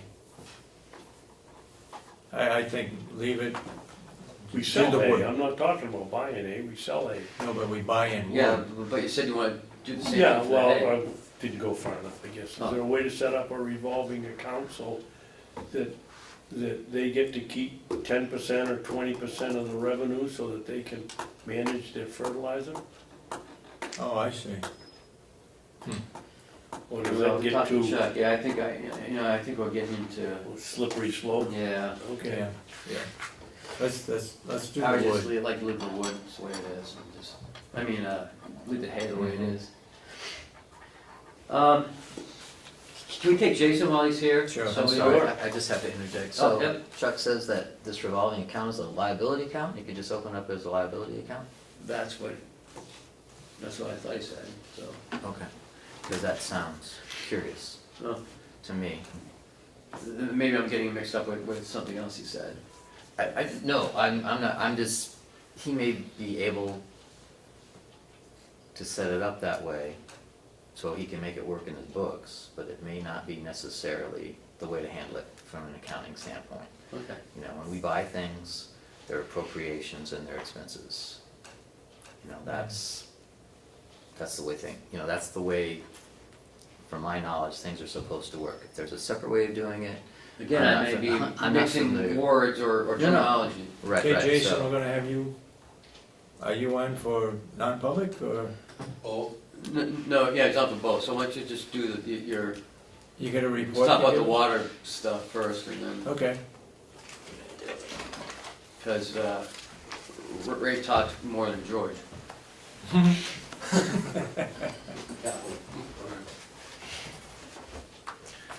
Good morning. good morning. Just came over for a couple quick updates. First, graduation will be this Friday Oh, at good. Merrimack County at 1 o'clock. That was changed from yesterday? Well, it hadn't officially been changed to the other one anyway, so Okay. so the official came out this morning. It's 1 o'clock on Friday. Which I think it makes more sense, everyone's right there. Yep, yep, So, and it's at Merrimack, yeah, it'll be rain or shine. If it's rain, we'll go in the gym, otherwise it'll be outside. okay.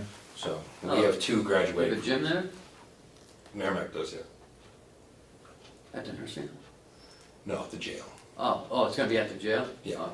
It's usually outside the jail, or if not, we'll move it inside. Is the jail across the street? Yeah, Yeah. jail's right across the street. Yep. Okay, I've never been in it. Been down over there. Yep. Which is good. We have 2 graduating for us, and then we'll have another cert board 2 weeks after that. And I have 2 more that get recertified. They've already been certified, so I don't have to send them to the academy. Mm-hmm. Okay. So that's good news on us. A little bad news for us. That leaking pipe in the hallway that we discussed about was was fixed, and I would thank Joe Boyd for begging the company to come up sooner than later. He went down to their house and everything else, because it was, Did a good job on that. I mean, he really stuck with it. he did stick with it, because it was flowing bad. The company came in, Federal Piping, they were actually up on top of Mount Washington, up on the mountain itself, working up the observatory. He yanked his crew out for there to come this Saturday to fix it, because it was leaking that bad, and there was no valve to shut it off. You could put a pen through, and it was ready just a straight up flood. Copper pipe? Copper pipe, flex fitting, copper pipe at the expansion pipe through the firewall, and it just had gone. So, but that alone was about $4,400 to fix that entire project. The captain went in because we had to. I had to make sure that the staff could run their shift where he paid attention to what was going on there. He said that they, for 6 hours, really worked hard on that. They had to fabricate a lot of stuff in place. It's a big job. It was a Did big they job. replace a whole length They or replaced just the whole- that section? Just, well, a whole length of that section, and put a ball, and put a Shut off? yeah, a 4-inch copper lead ball valve was also added in there. So next time if we have any issues, you can at least, we can still run the kitchen, laundry in that end of the building. Yeah. Because the age of our facility now, there's no valves down the hallway, because when it was built cheaply, and they put no valves in. That's value engineering. You gotta love Yep, that. so as we move along, we're probably going to have more problems down that same main pipeline as we go. The same issue will come up in the next couple of years. And when it happens, we'll have to replace it. We'll put a valve in every single time too, because then we can continue having from the building. And if we had a valve there to begin with, we probably could have slowed some of the flow of the water down on this, but we only had a main valve, which we couldn't shut off the water. Yeah. So if we had a valve to slow it down, it would have been very helpful. Okay. But as it stands now, it's fixed. With that, I will be coming back for a transfer of funds, because that's gonna wipe out my maintenance budget. Totally. My understanding is this has been done already. That's done, I said I got the bill Done yet. Saturday. I haven't got the bill yet. So I was told I Okay. need to wait for the bill and then come forward asking for transfer. So as soon as I get the bill, I will submit it. You had an estimate though, right? Yeah, $4,400, yes. So when I get the bill, and then, I don't know what you would like to do, but there is still maintenance to be done from now through the rest of the year. I would like to ask to move more than just the $4,400 to cover my maintenance expense throughout the rest of the year, instead of coming back every week to ask for you to transfer money. Because when he buys filters, or any other things done, and knock on wood, we hopefully don't have any boiler issues this year. Right. We had 10 grand in the fall last year. We had $15,000 of HVAC system repairs this year, plus this pipe. We've had we're at that age where there's gonna be a lot of maintenance Stuff coming issues. up. I told Ken I have the 5-year plan, which she's gonna present next year, of all her training. We'll still put a bid of what it'll take, starting in 2018, the next 5 years, to get everything back up where we wouldn't have to keep doing this, and what's at the end of its life and what needs to be replaced. So I have that already done. Okay. Where would you like us to take it from, Jason, and how much? I haven't put together yet how much, because I'll figure it out for the rest of the year about what I think, but probably come out of my meals line. Meals is, our inmate population, we estimated about 62 plus, or about 52 to 53 plus, so there's money in there to be able to move down to cover the maintenance cost. That's the biggest chunk where there's money to kind of move around. As soon as I get this bill, then I can look with Chuck and Ken, and Joe, I can figure out about where we need to be for the remainder of the couple months we have left. Okay. So the work has been done. Yep. The idea of the transfer was to do it before any expenses were paid. But I You guess I can't do would that with a thing leaking. I would consider this as an emergency, and then it has to be done. Yep. And I was told I can't do anything until I actually get a bill in to move money. And I'll throw this out there as my 2 cents, when I talk to my other cohorts and other places, when they see they're gonna be short, they go and ask for the transfer of funds, and they look out for the entire year. So if I was gonna be short in my overtime budget, because I didn't have enough staffing, I would come and I would ask to move $10,000 up to my overtime budget to cover what I think will cover most of the year, and maybe you have to come back or not. And not just the amount you're over, but what you think the rest of the year is gonna be. So you don't keep going back every couple of weeks, because every bill I'd have to come back. And that's the way But I talked to my superintendents, when they move stuff, it's in chunks to take care of the issue for the year, or best they can. Okay. I think it's wise, as I've said before, to, if we are over, because of an unfortunate, unforeseeable circumstance, but, if you also have other maintenance costs that are not going to go away, that, there's no sense in coming back every week to give us, we had to change the washer, so. A lock on a door, which is $600, I mean, we're gonna try to do as little as possible to ride out the rest of the year, but enough to make it through for the rest of the year. I think that part of what you stated is reasonable, not to have a bunch of cushion on it, but to have, a little more to get you beyond just paying this bill. However, using the meals lines is not the wisest venue, and I certainly wouldn't support it, because the meals line is an interdepartmental transfer. So it's transferring, monies from one area to another area. So I would try to look at another area first, because those meals that are appropriated are based on the number of prisoners that you have. So if you have less prisoners, you have less costs. So I think in that line, because you have less meals, because that's how it's apportioned. Correct. But that's where the money's, won't have money any other place. And I got their end this last year too, a delegate said that's revenue for a nursing home, but it's not if I'm not going to be paying it to the nursing home. It's not their revenue, it's my budget. Is the food item that you get from the nursing home, is it the same in your budget as it is as revenue in the nursing home budget? I would assume so. So if you use that up in other areas, then it's not gonna be available.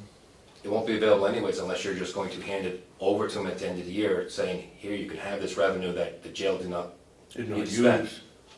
Unless that's how you're going to Yeah, run but operations. when it's You can't do budgeted. that, though. Huh? You can't do it.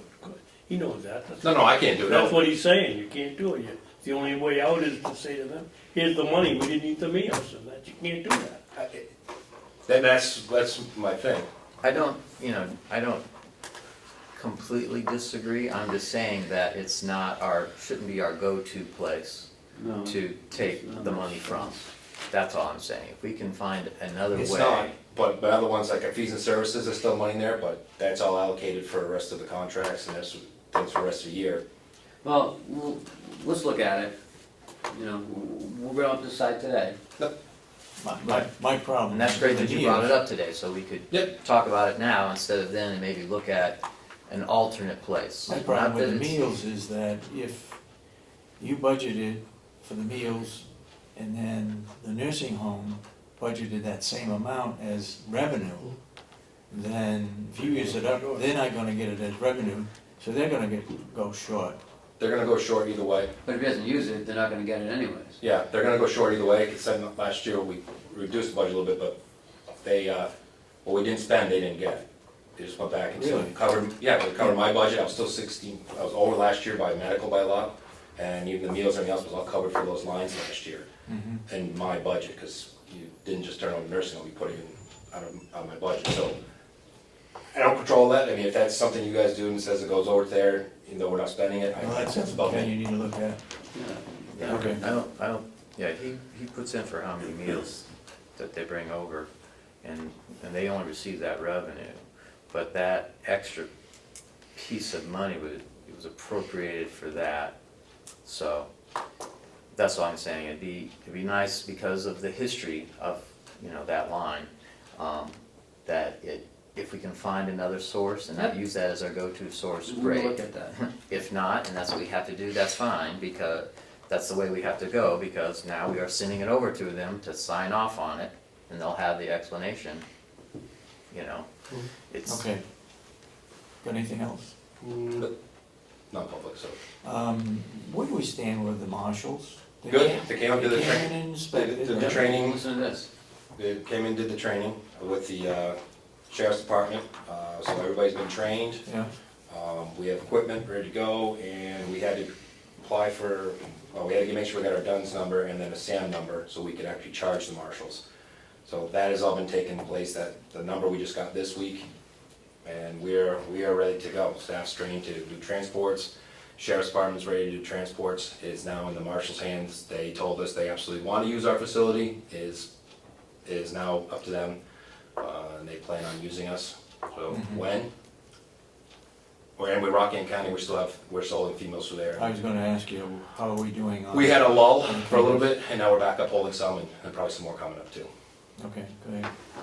Jason, what is it at training them for transporting? It's different than what we've been doing.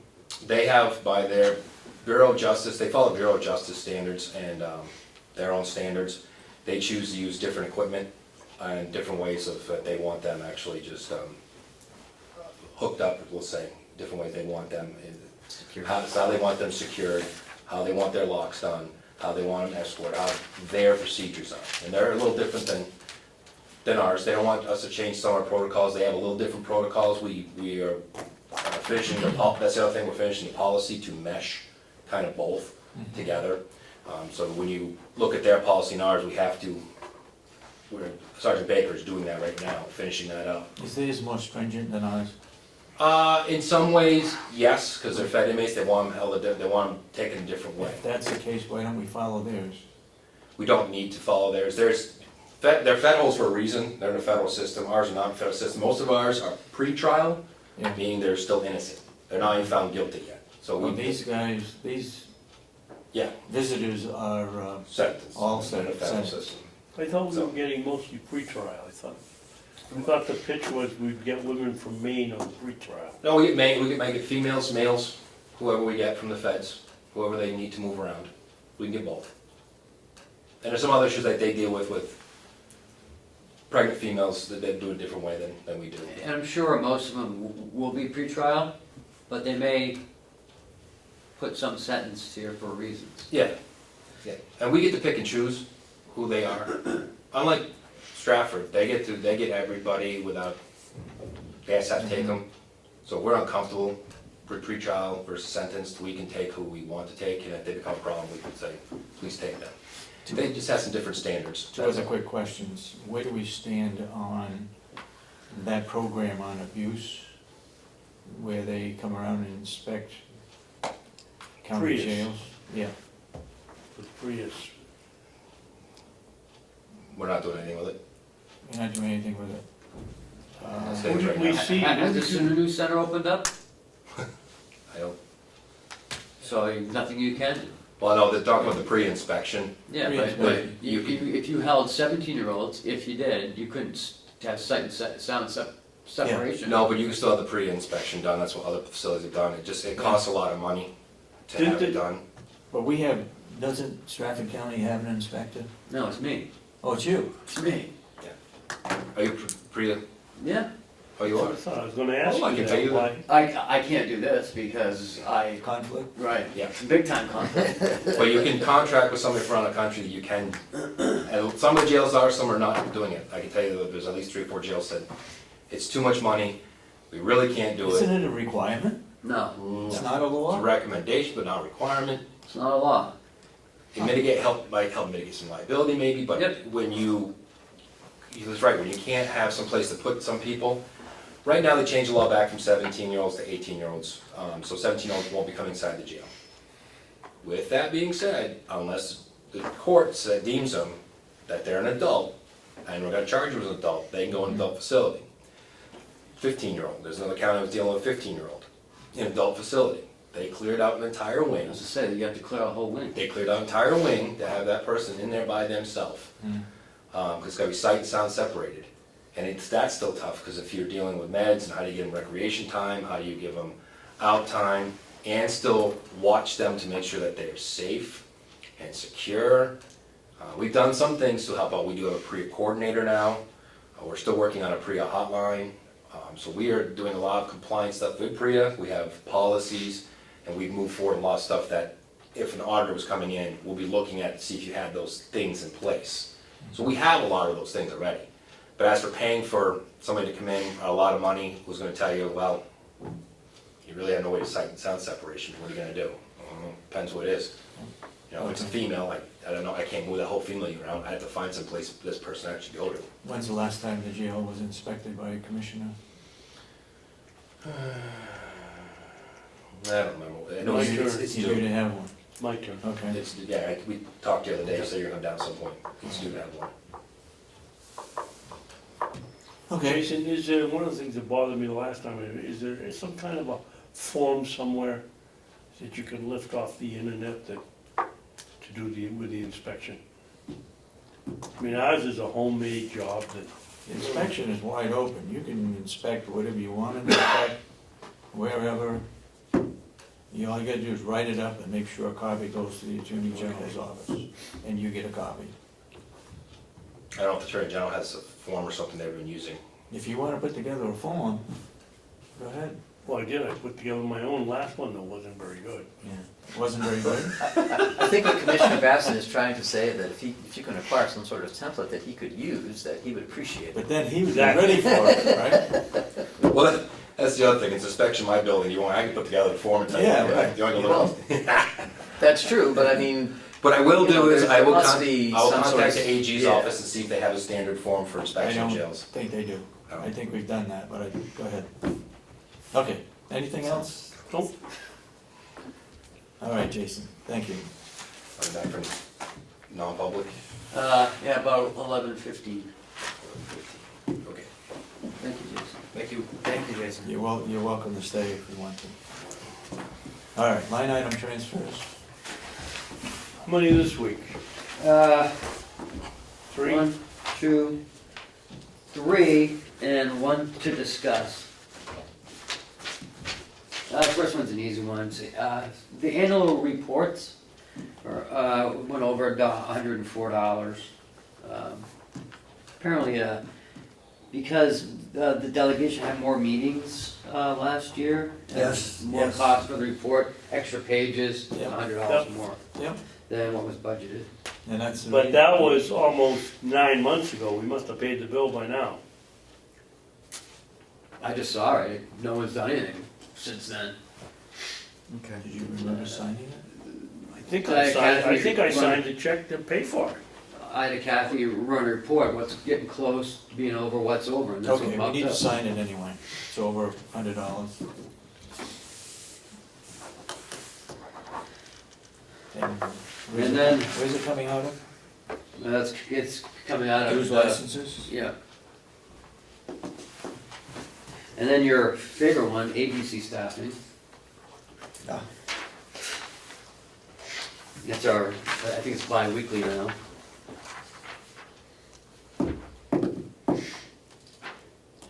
Howie needs to take a look at that, you know. I talked to him this morning about it. Is it just in one category, like the RNs, No, or the it's- no, LPNs, it's or all the three. LNAs? It's all three. It's all three? All three. I mean, we can't, Uh, seems like we could hire somebody He's full-time, doing, not run into this problem. well, he's doing a bunch of different things, and he's gonna present it to me.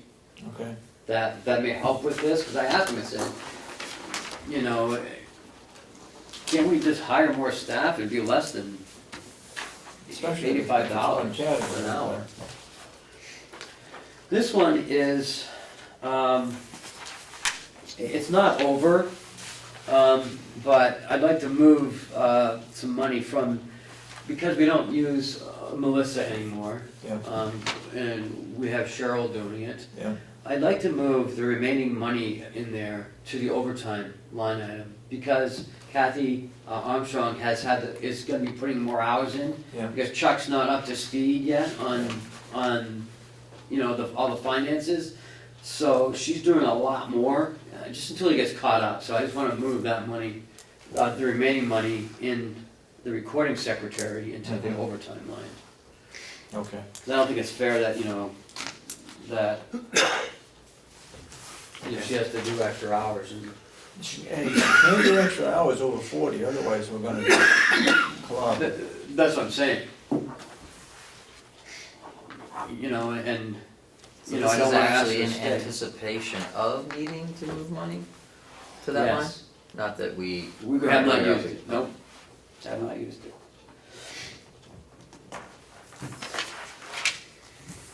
guess I can't argue too much. Okay, we all done with transfers? No, I wanna talk about, I had one last week. The auditors.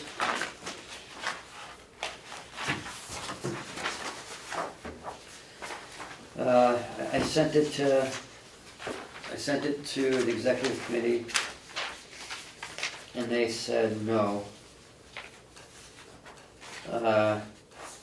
To it, because we had the $9,400 coming out of the contingency, Yeah. and they said, What's the contingency fund for? I don't know, that's what I thought it was for. I mean, that's where we had been paying it out of. And she sent an email, what'd she say? She said that they took a vote at one of their last meetings that said that they were gonna not allow any more money to be spent out of the contingency. They said at the September 9th meeting they voted, but then they moved some money from it to their expenses and their meeting. For their expenses.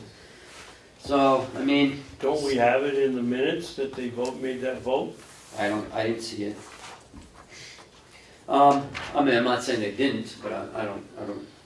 Well, if she says they made a motion and voted on it, it shows up in the minutes. So, We need to get a copy of their minutes. she wants this, so she said that, she wants us to look elsewhere for it in the budget. I mean, I already gave them $140,000, which they used for the special audit. I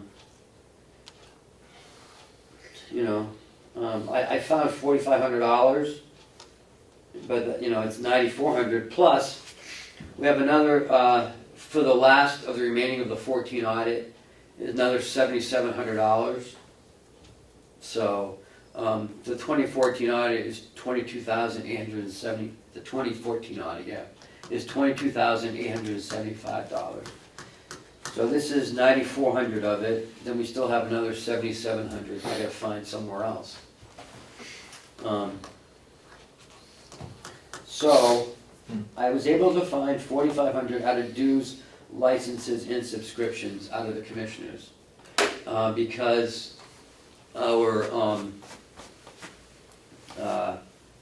our dues were a lot less this year for some reason. I don't know why. From the New Hampshire Association? Well, for all that, for the municipal association, all those associations. So we can use $4,500, but I still need, another $4,900. And then I need another $7,700. So, I don't know if we can talk to them on Monday, because I remember right when I was hired, Danny and Karen had emailed each other. She wanted to know how much all the audits were gonna be and how much more we were gonna spend, and we said about $45,000 is what he said. That was back in the end of July, or the middle of July, actually. And I assumed it was gonna come out of the contingency, because there's still $62,000 left in the contingency. I don't know what they're planning on using it for. Well, there's actually $64,000 They're left. squeezing us, they wanna find out where there's some other money available. No, I understand that. So, I guess my question is, the previous audits? So this is This is 2014. Yeah. We're up to date. There was $30,000 put in for this year's budget for audits. for just this year? Well, no, for all the That, years, right? We paid Bullion almost $200,000 for all these audits, plus meetings, and he came down here, met with the delegation, he came down here with us and met us with, over in August 17th. did we get a bill for that? Yeah, it's $3,700.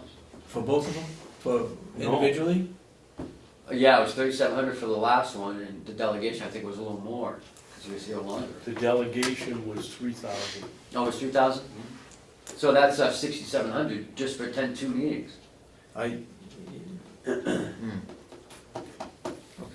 That's a different subject for some other day. So some of these previous audits weren't money that was encumbered? Yes, they were all encumbered, but some were $45,000. Yeah. And only 25,000 was, Encumbered? for 1 year and. So I guess the bottom line is we've used up all encumbered money. Yes, we have, yeah. For 2013. Where did the 3,000 get charged to? Did it get charged to the delegation? No, No, Yes. that's your auditors. yes, no. He's asking When what it came Julio's, for the delegation, it got charged their to the request. delegation. did it get charged to the delegation or did Yes. it get charged to? I gave you guys a whole spreadsheet of where everything came It from. should have got charged to the delegation. It They're did. the ones that requested it. It did. All right. Now, the 3,700, when he came across the street, that came under the auditor's line item. He came at our request or their request? Are we getting these back signed by the other two members of the executive committee? Or is this a one-person decision? They haven't been actually signed, but we do have email confirmation that Ed and Mark have seen them and agree. And Monday, they will all be signing them. I know Ed does comment on some of them. He's asked us for information, Yeah. which we have provided. So I just want to let you know that Monday I'm going to be asking them for, 13,000 to come out of the contingency. Because I need to get this paid, or we're going to be charged 12%. Or we're not gonna get the 14 or? Oh, we're not getting 14 on it unless we pay them. Well, actually, both will happen. Yeah, both will happen, you're right. We'll pay the 12%, we won't get the, Yeah. So you've been able, so basically you. I found 4,500. Okay. And so you need another 7,000 and you're proposing that, I need another 7,000. plus another 4. 700 plus another 40, plus another 4,900. So you need 13 and. Yeah, about 13,000 left to pay both audits. Make sure it's documented, so it's clear to them why we need it. Well, I'm gonna talk to them on Monday. Okay. All right, we all done line transfers? and there's no other lines under any other departments? Oh, we take it out of food. But, I don't know if that's what you wanna do. I don't know. I mean, what would you do with that $65,000 in contingency? I hear you. No, I mean, what happens to that? I don't know. It goes into the fund balance, because you can't use it unless they say you can use it. Yeah. Sound like they can't use it. Right. But we can, I mean, the special audit, well, we're gonna talk about that because Chuck did the RFP specs, which you have to review. And, he says, well, we're not gonna be able to get to that audit, the forensic audit, and I should have him explain it to you. Because of time or because of money, or both? Because both, all three actually, time, money, and he doesn't think we need one. He thinks this next auditor that we hire to do our 2015 audit Yeah.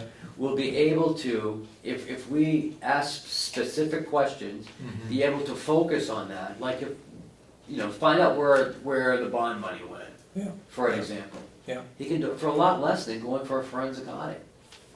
I mean, even Karen didn't think we needed a forensic audit. And then, I'm not sold that that's what we need, a forensic audit. But I think I'm with you that we need some sort of an audit to answer those questions, like Yeah. we've been talking about. Yeah. Chuck seems to think that, this next auditor can do it for a lot less money. And he'll have the information as opposed to hiring a forensic. He said it's gonna be over 200,000 for a forensic audit. 200,000. Especially going back that number of years. So he said any good auditor would be able to just, pinpoint whatever specifics you're looking for that they can do for a heck of a lot less. Okay,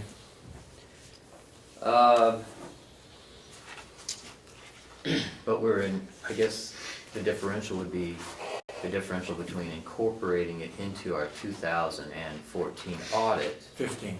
I'm sorry, thank you. Our 2015 audit, as opposed to having Just a regular a audit. separate, having the regular 2015 audit, Right. but then have, and then I might even be the same person, but then a separate audit Yep. for those items, For those- maybe not of the forensic level. Yes, Um, that's what he suggested. you know, so I don't, I guess it may be semantics, but I don't want to get, and those could be separated as far as start time. You know, perhaps, you know, these past years and looking at 2013 entries and those things could be started sooner than the 2015 regular audit. So I think that there may be questions regarding the delay involved if we put them together versus having a separate segment of it. Oh, I didn't mean to include it in the 2015, I meant, you know, to do the 2015 audit, and then if the. Answer the same- questions. If the same auditor can answer those questions Mhm. with, say, like another 30,000, it's a lot better than 200,000.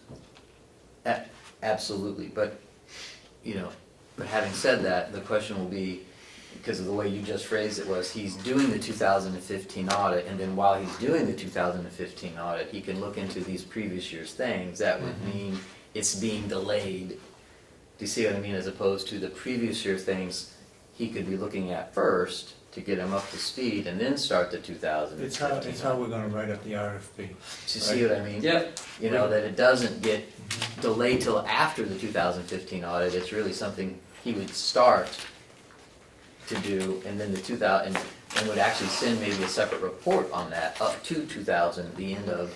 It's however you guys want it. Yeah. You drive the train. Yep. Well, that would Okay. be my. When the draft comes, that's what we'll. Well, the look draft at. is there. Okay. And you guys need to read it Is it, over the week. okay. Is it in Got here? it right Yep, here. you all, it says. All right, let's move Draft on. Carroll County request proposals, you all have them. Mhm. Yeah, that's it right here. Oh, okay. I All right. drew it over There here. it is. Anti-fraud policy, Yeah, it's been working on a month now, I don't know if we're anywhere closer. can we say that this is, And can I just say that I Go ahead. incorporated some changes that Commissioner Ahlgren was concerned about, I added it back in. I don't know if I have my copy now. I got too many folders here. On the false allegations.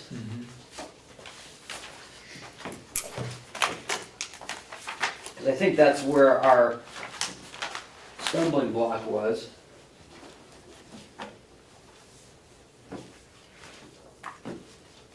this anti-fraud policy and the investment policy, is that something that's work in progress? I mean, Well, it has been. it can be changed at any time, right? Yes. So why don't we approve it as it has been presented and continue to review it to see if changes should be made?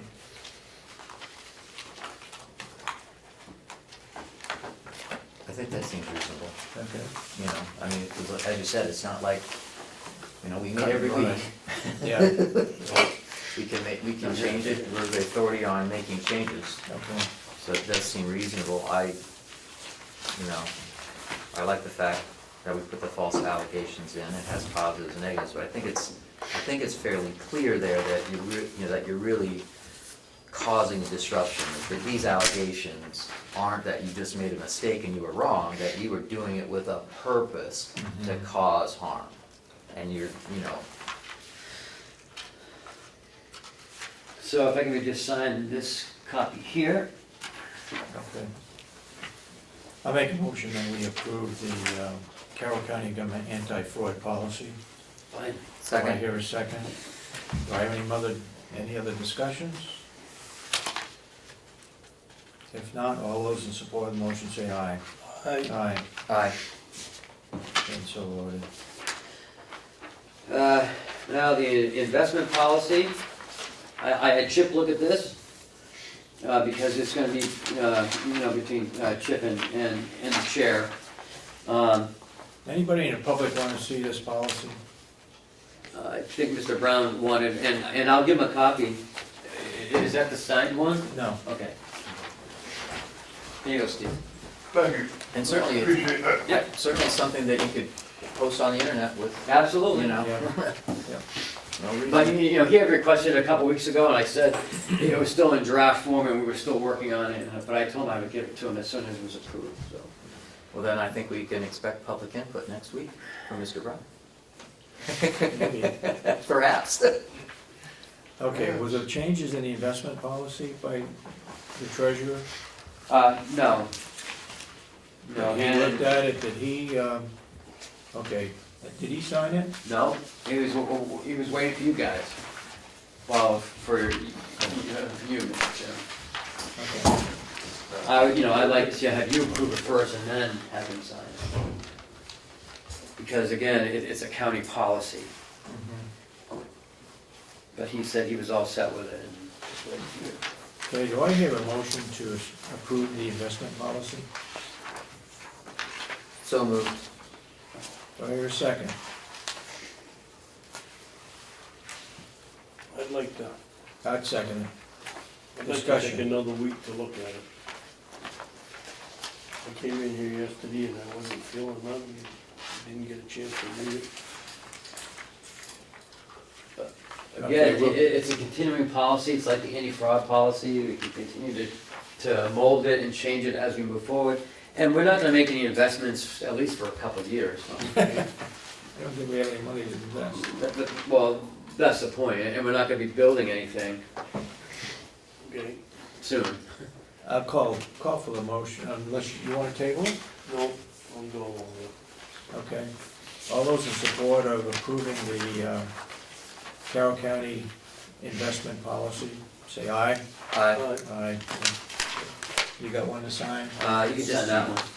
This one You here? get one to sign? Oh, okay.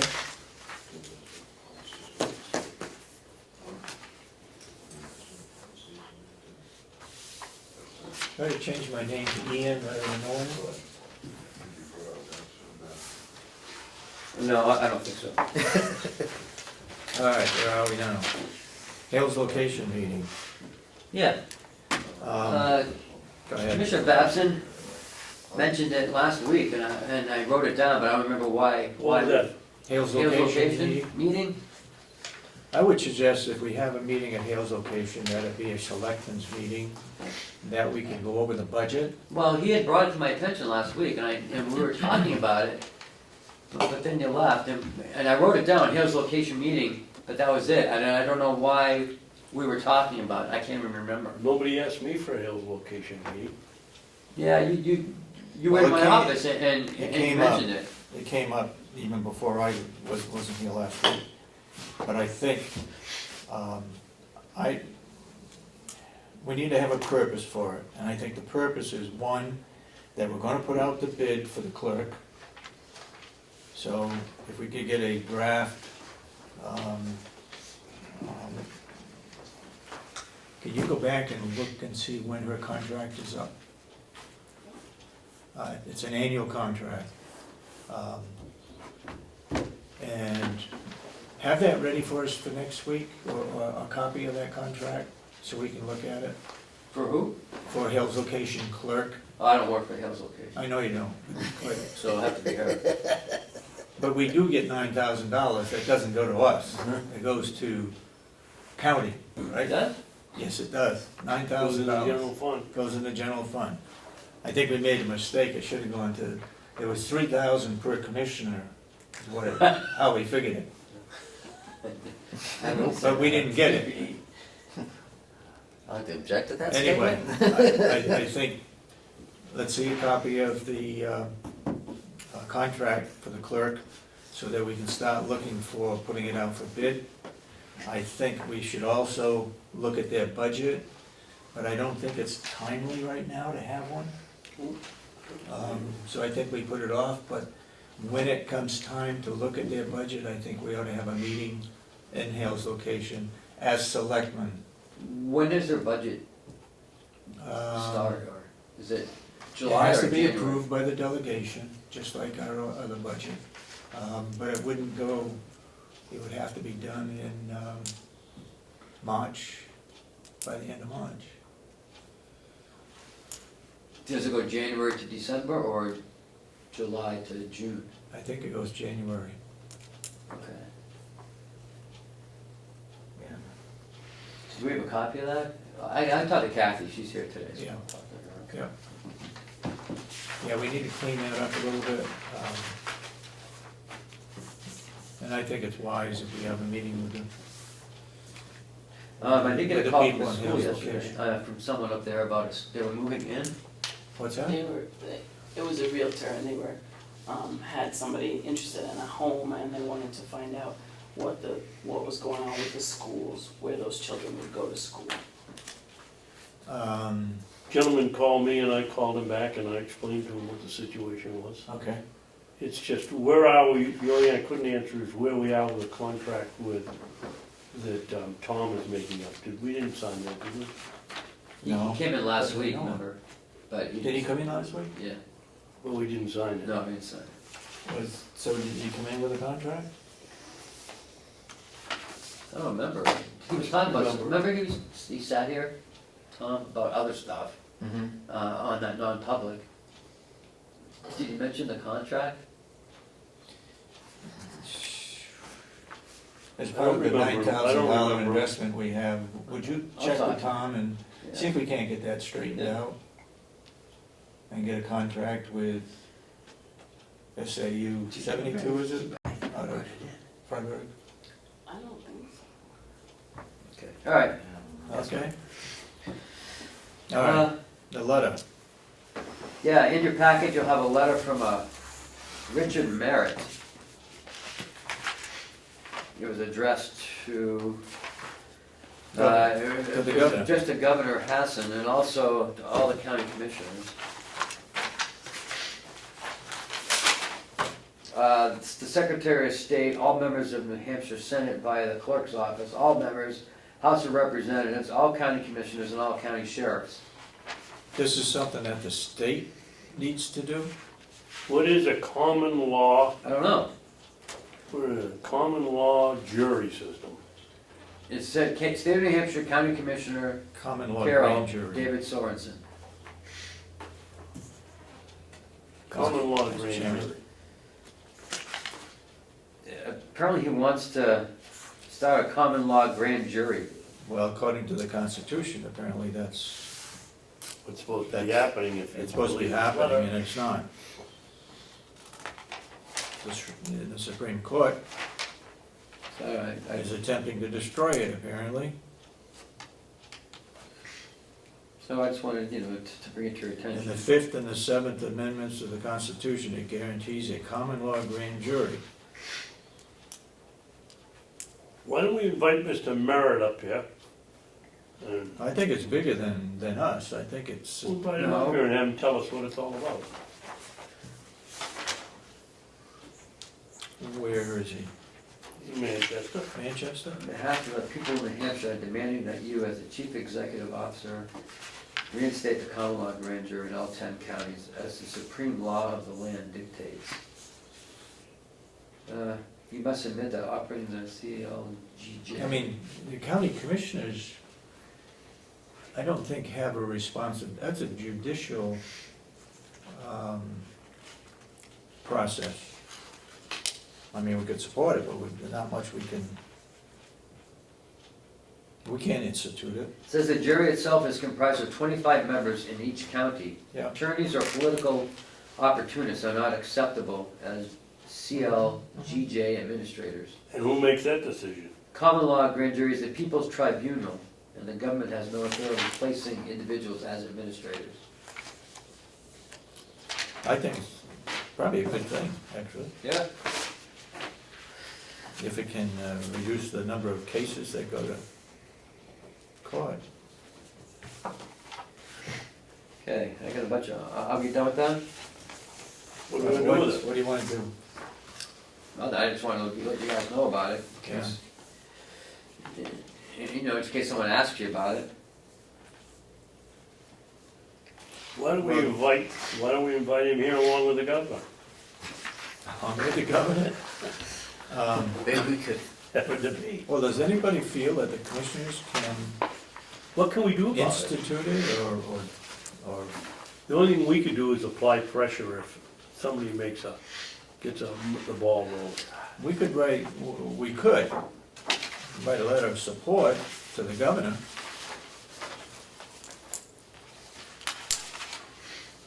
maybe we could ask the county attorney's office to maybe give us a quick brief on what this What it gentleman is. is talking about Okay.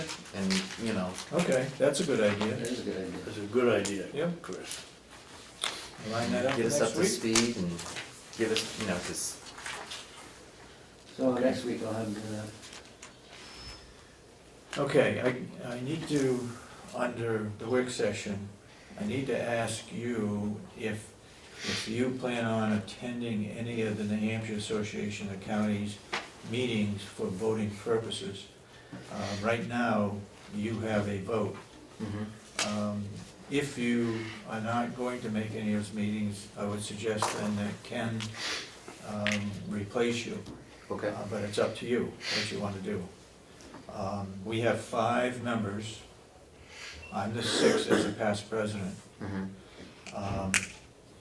So right now, it's you and Commissioner Babson and Nat Wynette, Howie, Jason, Jason, and Howie, and Howie. and Jason, right, Okay. And they meet one Friday a month? yes. First Friday of each month. And they're meeting this Friday, and this Friday, it's an important meeting, voting purposes. And as I said, if you can't make it, then Is we this make a something motion that's- to change our voting, not saying that you can't go and that you can't ask questions, it's just Mhm. the case of an actual vote, when a vote needs to be taken. Mhm. Is that at the usual 10 o'clock? No, it's at Well, 8:30. I've gotta be there at 8:30, the officers meet at 8:30, 8:30. and then at 9 o'clock, something else happens. Yeah, I have it right here. The officers are at 8:30, the Commissioners' Council is at 9, the Executive Committee is at 10, the General Assembly is at 11, and the Not- graduation is at noon. Okay, no, at 1 o'clock. No, yeah, 1 o'clock. The difference between the executive committee and the general session, the executive committee, let me think a minute. The executive committee is the voting Right, portion, yep, but the general meeting is for everybody. yep. Janitors, Well, actually, anybody. anybody can go to any of these meetings, you But, just don't vote. yeah, but that general meeting, which is not normally held, and I hope they get the bylaws changed, because it's just unrealistic the way they've got it Yeah. set up. I agree. But if somebody is coming up, let's say somebody's coming up to be the president. Anybody that's members of the jail, employees, can go. I mean, they can load it up for one county, is what I'm saying. Mhm. And I don't think that's the way it. Well, it's happened before, it happened a few years ago. I don't wanna say what county it was, but they loaded it up, Yeah, and they got their person elected, yes, they did. Mhm. so, I'm not afraid to say, Well- Belknap County. okay. Well, I guess my And he was question elected. is that as far as this voter eligibility, section of it, is it something that can be changed in the future? Because if For we're sure. talking about this Friday's meeting, it may be difficult for me Mhm. to get there. And number 2, I'm the new guy on the block. I'm probably the least informed about statewide county issues at this Yeah. time. That might change in Yep. at some point in the Yep. future, and I might, Yep. you know, but as Ken now knows that, you know, my schedule fluctuates, you know, from May 15th till October 20th, I'm really busy.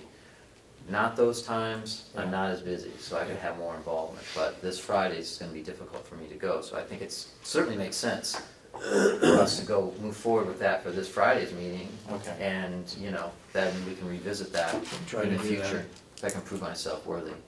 Okay. So- Administrators update. All right, I need a couple things, a couple of signatures. This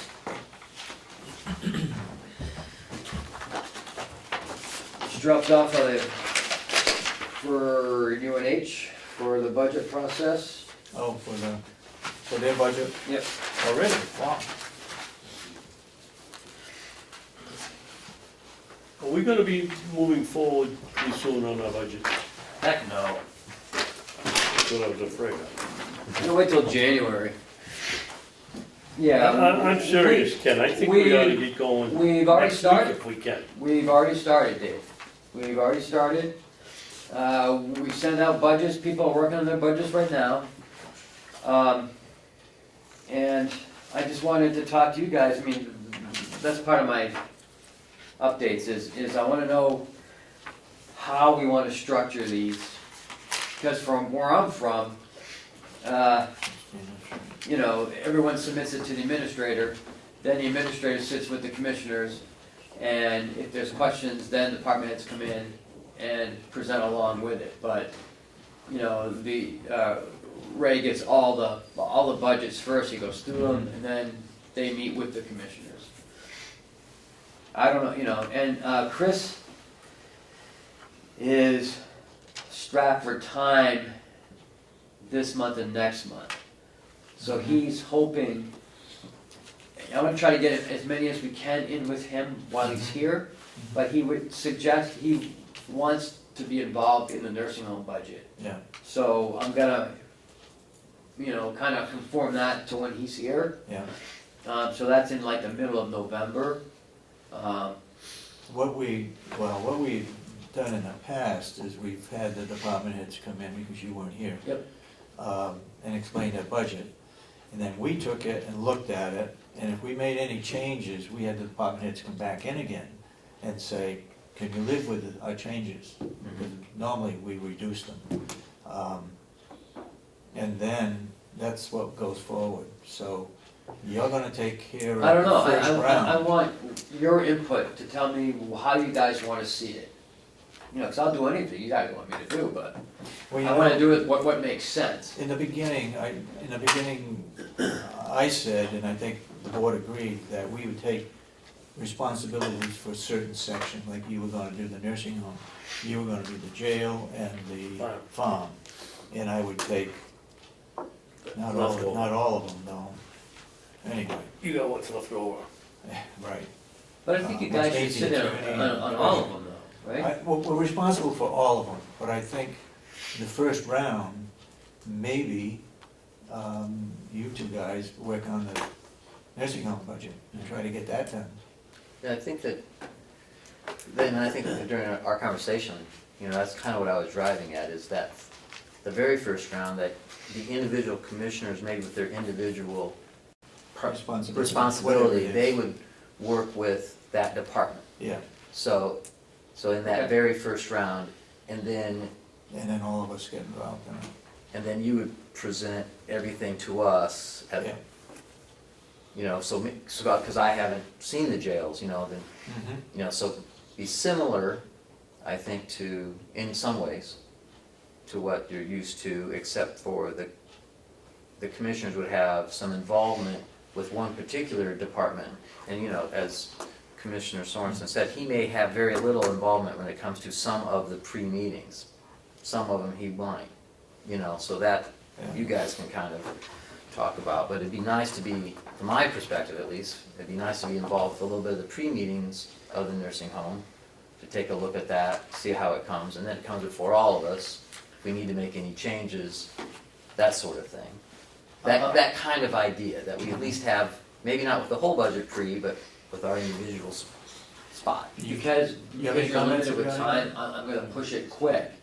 So you get to be involved, so Yeah. we may have to do it in like 3 days. Yeah. Okay, Oh, yeah. it may be a whirlwind, but that's okay, Yeah, okay. no, I understand that. So, you know, I'm gonna crunch it in, so you may have to be available for like 3 days straight, so we can knock it out. Yeah. Okay, Now, on Monday, we're probably going to get input from the delegation yeah, as to the direction they would like to see us go, and maybe they'd say nothing over 3% or whatever it might be. But they'll probably give us some guidelines. that's good, because we have some issues we have to talk to them about, and that is, you know, they're treating the non-union Yeah. differently than the union. Yeah, And we're gonna get a fourth union in here if they don't, you know, yeah, and that's what we don't want. Every week is the flying. union got 75, and then the non-union got 45. And next year the union gets 50, so the Yeah. non-union's already behind by 30 cents. So now we're looking at Right an now, 80 yeah. cent next year For non-union. So, you know, you guys have to be ready for that. You know, because, you know, we need to at least treat them the same, Yeah, or we're gonna have an administrative union, which is gonna be able to strike, which is gonna be able to walk out, which is gonna be able, Yeah. because there's no, you know, there's no restrictions on them, because On they're not administration. watching inmates, or they're not taking care of, right. you know, residents. So they can do work stoppages, and that would not be well in the finance department, if we don't get paychecks out, or don't pay bills, or don't, Mhm. so, Yeah.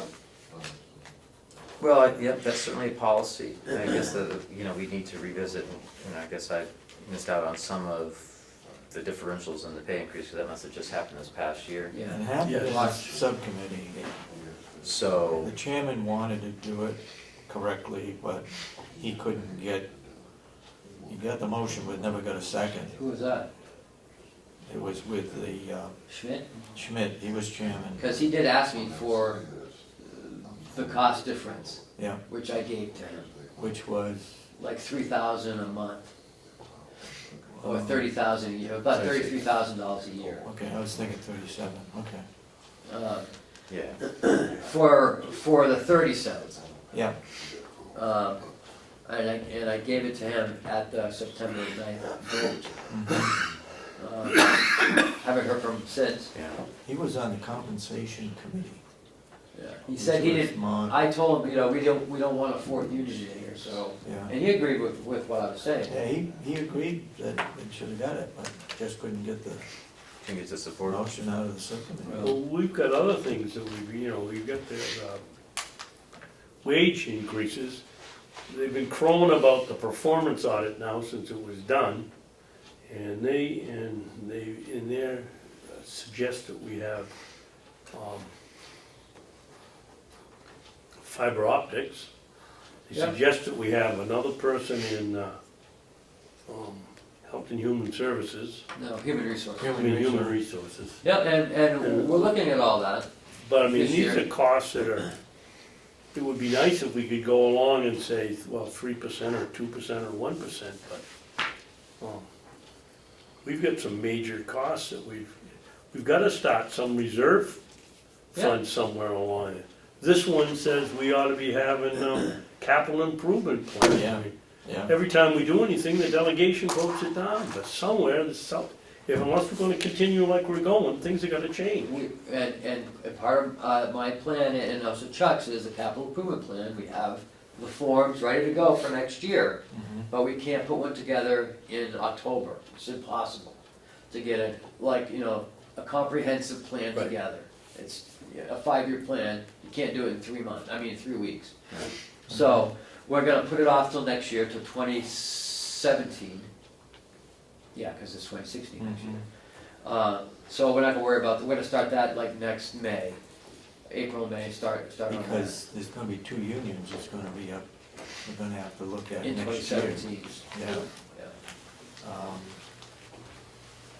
So, we've already been working on the budget.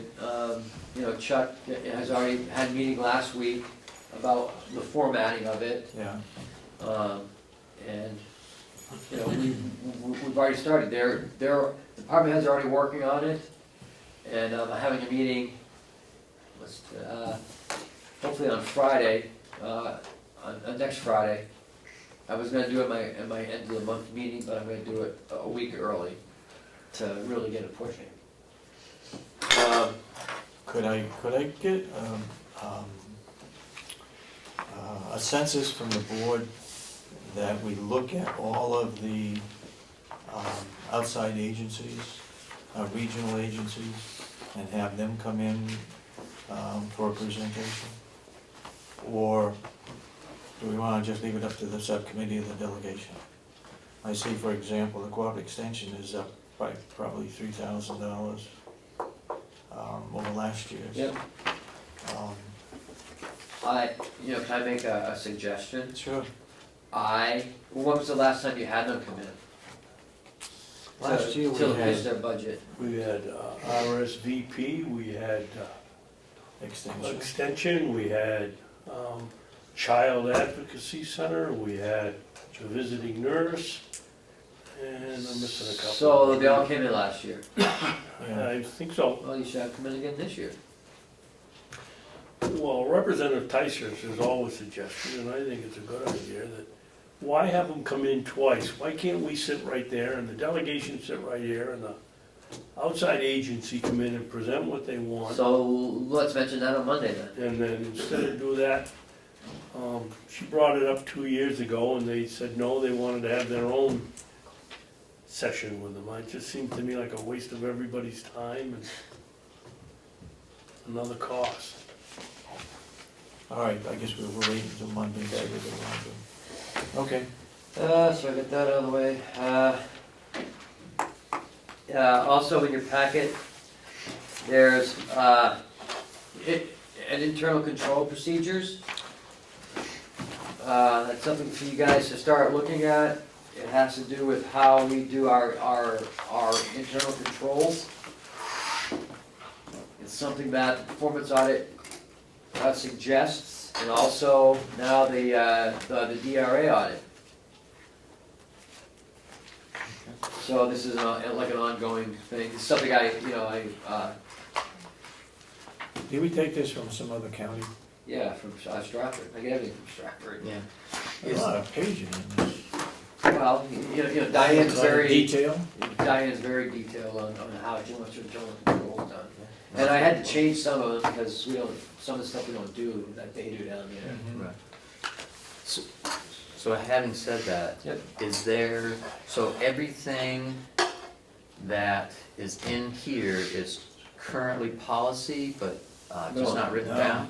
Yes. Well, Yeah, we do it, it's just not written down anywhere. Because what I was going, because my suggestion was, if you could highlight in red, if there's anything that we aren't doing that needs to be implemented, you know, that's different than what we considered the procedure before, you know, like changes that you've made. Yeah. I haven't seen any changes. Okay, so, and all of these things are our current policy, that's what, the way it's been done. It's not policy, it's it's the procedure of how we handle account payables. Right. The invoice comes in, we match it up, we had the department head sign it. Okay. You know, what we do So there's with no payroll, proposed chronos. changes Uh, with this, see what I'm saying, there's no Yeah. proposed changes within this internal control. This preliminary evaluation backs that all up. I would say in here, they say there's quite a few procedures that we don't follow, Yeah. that we should follow.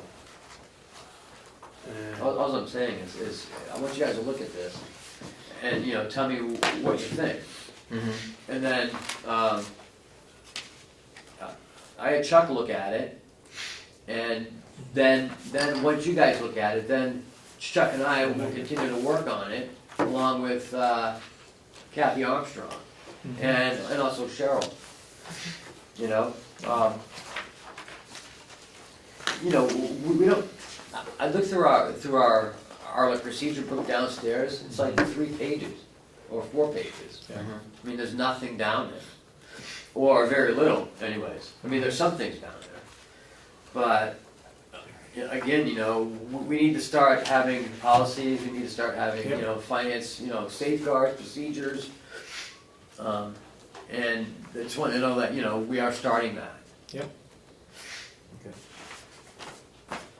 So I guess the short answer to my question is that there's nothing in this internal control procedures manual that is contrary to what you believe is already being done. Or should be. Right, I did change some things because some things we, you know, we just don't do. You know, No, what you have presented for us. Yes. Not what the change you made from Stratford, but that this document I reflects. changed because some of the current procedures we do policies. downstairs didn't match up with what they do. Right. So I changed it to what we do. Right, okay. We can do this. Wolfboro is having an open house, because they have a new town hall, I guess, or? No, they have a refurbished A town hall. refurbished town hall. And they're inviting, us on Saturday, November 7th. At 1 PM there's a ceremony. And then there's tours at between 2 to 5 PM, there's tours of the new town hall. And that's a Saturday. Yes. Come and see the new town offices in Great Hall. So I just wanna let you know on that. The DRA report you have. I'm sure they're gonna be here on the 19th to go over it, so I'm sure it's gonna be a long meeting on Monday. It's quite large, as you saw. In general, It is what it is. I did look on the computer, but there's so many pages on the computer that all you gotta do is hit it a little bit and all of a sudden you jump 2 pages. Yeah, well, it's I mean, 113 pages. Yeah, I know. So there was So a I lot. read part of it, but can you summarize any of it? I just briefly went over it quickly. I know Commissioner Ahlgren really looked at it a little more, no, you didn't? Well, I looked at it briefly, like I just got it yesterday afternoon, just like you. So, I read the whole thing. you know, You did? Yeah, well, I've been sick, I've been in bed, I had nothing else to do. So can you summarize it at all, rather than waiting? I think that my own opinion was, I really was naive in how much process there is in accounting. You know, the last few pages are all of the codes that we weren't using right. I don't see why that should, to me, would be a simple one.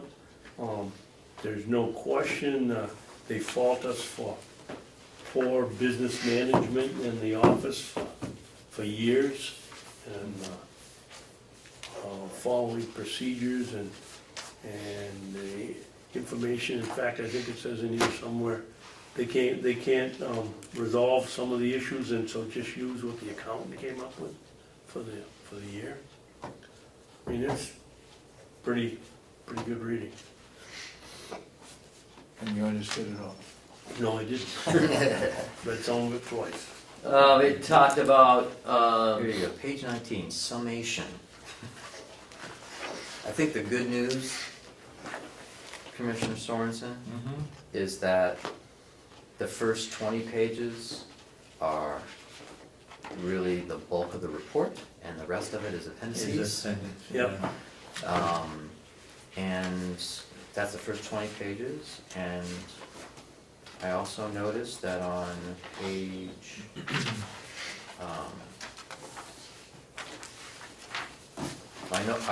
I noticed one of the things that they said was that we needed to hire a financial, fill the vacant finance manager position, so we Which can we've check done. that, check number page 14. So some of the things, it looks like we are implementing, and, which is good news, but, One of the things I couldn't understand, Chris, I don't know where it is it talks about documentations of purchases, and Yeah, that there isn't enough backup information. Well, everybody in or anybody around here will tell you, I drove them crazy last year, coming in with, I'm not signing this check unless you get backup information. I don't know whether they're talking about that or whether they're reaching back farther saying we don't have a requisition system here. So we can trace it all the way back to the original person that wants the material. But I didn't see that as being very accurate. To me, it looked like they needed two people to That is do not- everything. Yep. One person just couldn't handle everything. It had to be two people. Well, I haven't read this full document, or even the first 20 pages.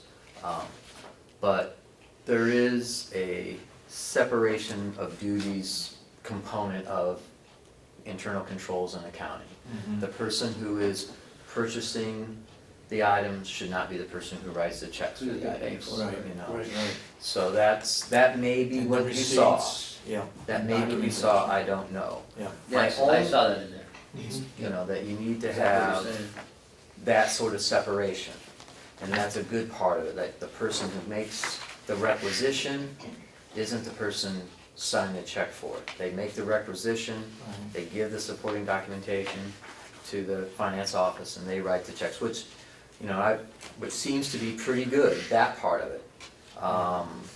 You know, I see signatures now, I see, you know, it seems like, and I see the supporting documentation. But what may be the component they're interested in is what's called, it would be the purchase order component. So in order to make you have a purchase order that's filled out. Yes, And yeah, I don't agree approved. with that. And I don't necessarily agree, and I don't know if that's in here. So that would be the component of supporting documentation that maybe they don't see, because I've seen the receipts, you know, I've seen that, there may be not enough supporting documentation in some things that we can look at, but, you know, that's, And we sign all the it's checks. good information that we can look at. This, and certainly the things that we got from the performance audit, if they're lining up with this, we can put the highlights on that being, hey, if we're not doing it, that should be a priority. You know? Well, and that's what I'm trying to do here, that's what, you know, if it takes a while, it's not, it doesn't happen overnight. Right, we just got it yesterday. But, you know, with all, you know, with the internal control procedures, with the, I mean, you know, we're starting to come up with policies. You know, Chuck's working on, you know, the RFPs for the auditors, he's working on, you know, so we're gonna get there, it's not gonna be next week, Yeah, but we're gonna get there. okay. Anything else you got for administrator update?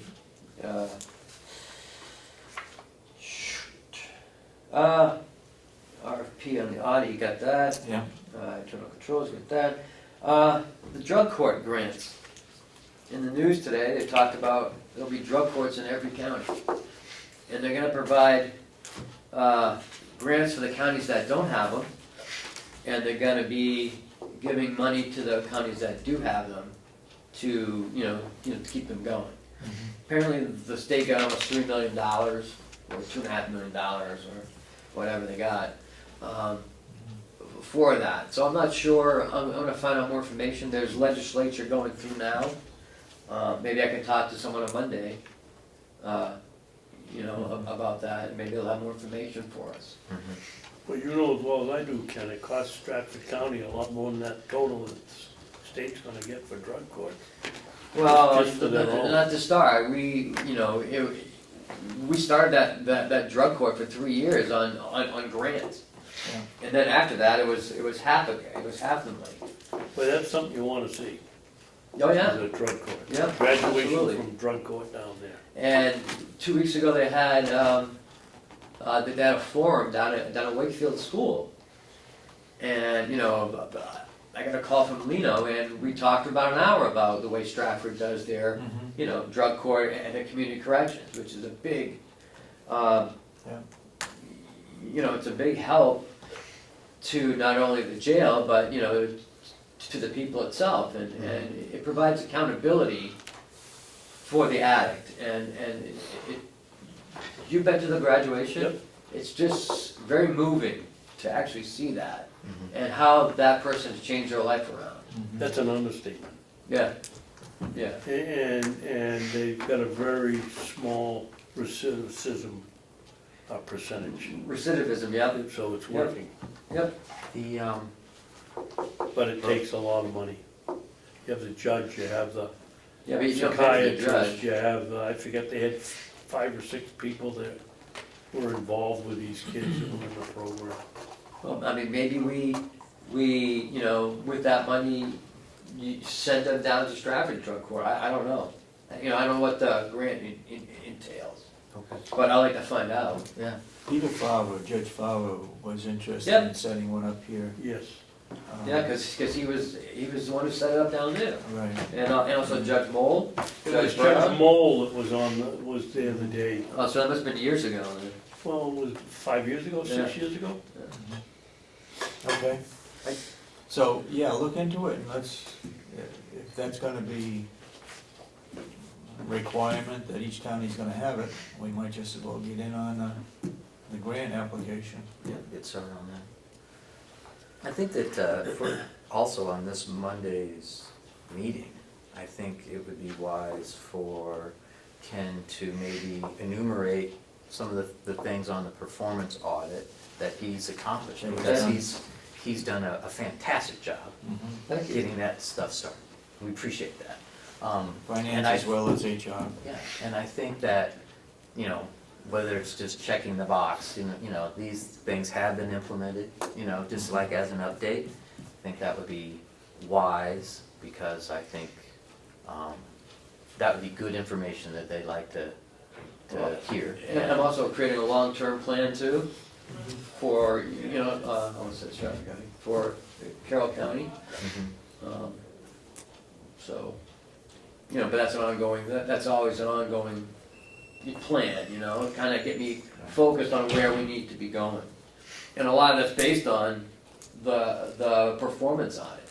And now that this is in, you know, I think this is mostly, I'm guessing, you know, the way our internal controls, which I'm starting to address in that other one. So, again, you're right, I should just let them know though where we're This- going. Yeah, an update, I mean, technically it's their meeting, and they set the agenda, but if the opportunity is to arise, or you might be able to ask, if you could update some of the things you've been able to implement.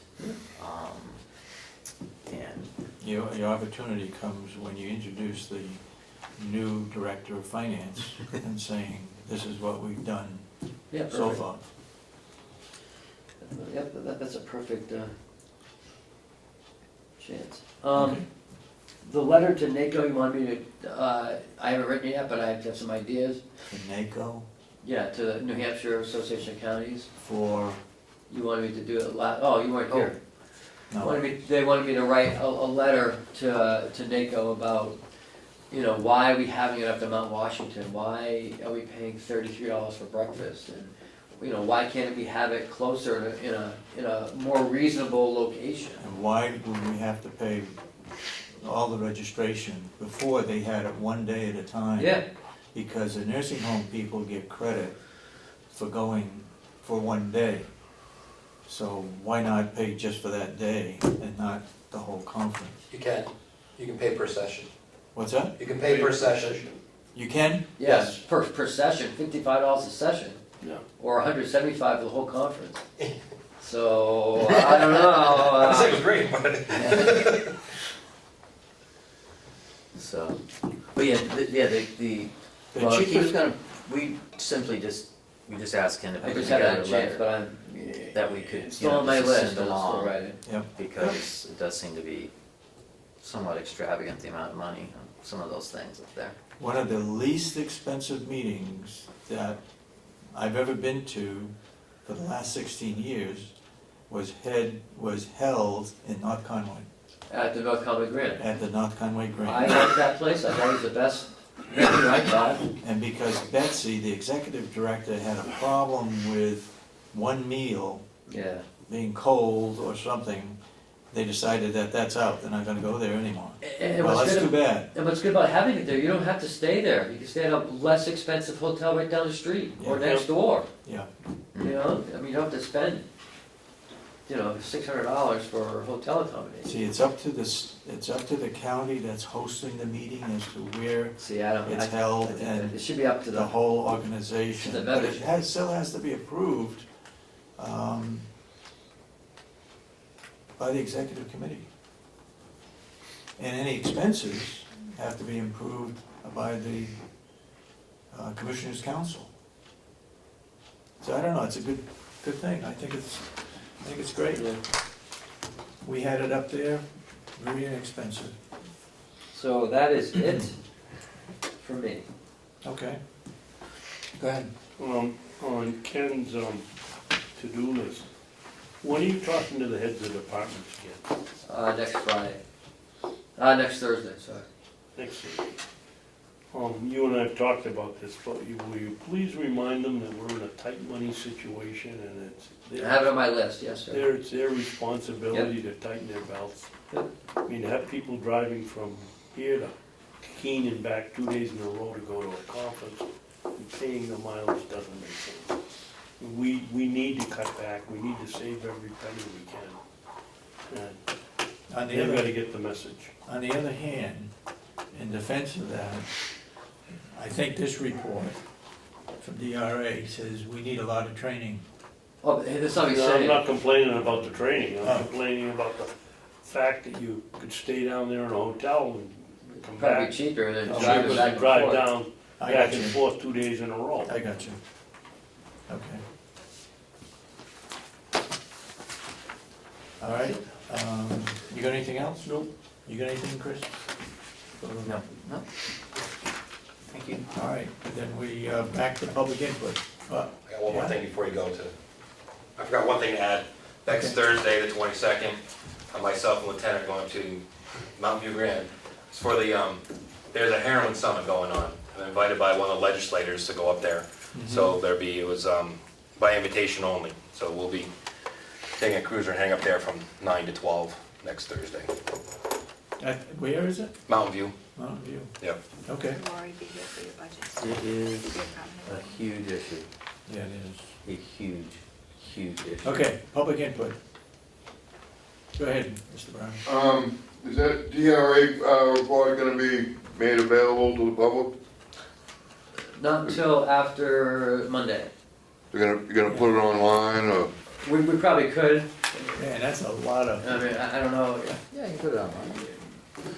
Did they say Put the anything in summary. there? Cause wasn't it their main purpose is that they would feel comfortable at setting the tax rate? Did it say anything about that in there? What No, was your question? You're right. That was their major purpose, was that they could feel comfortable in the information that we've sent them, and that's already gone already.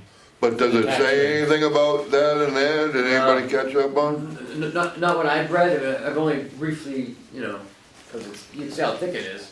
Yeah, but it will be made available to the public? Yes, yeah, I mean, it will be a public document after the delegation meeting. It's still in draft form, so, Yeah, I mean, it's their report and it's still in draft form, so I don't know as if, once it's not in draft form, I would imagine you can get it through DRA's office, it's public information.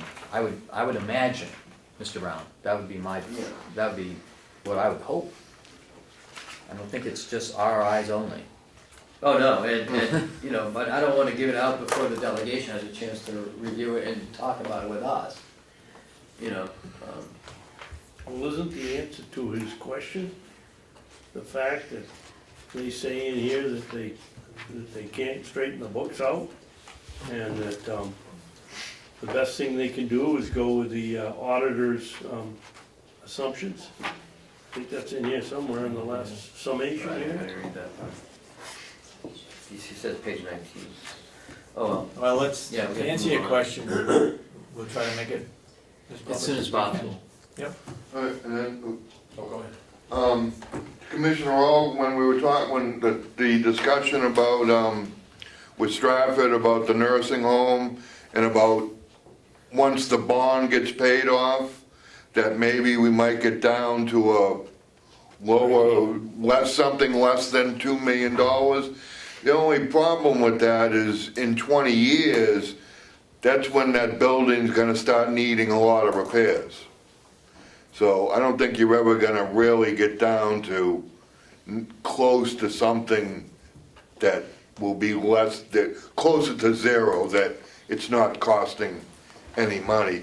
And as far as that conference on Friday, you can actually do that by teleconference if you so choose. But by 91A. Okay, John? You had your,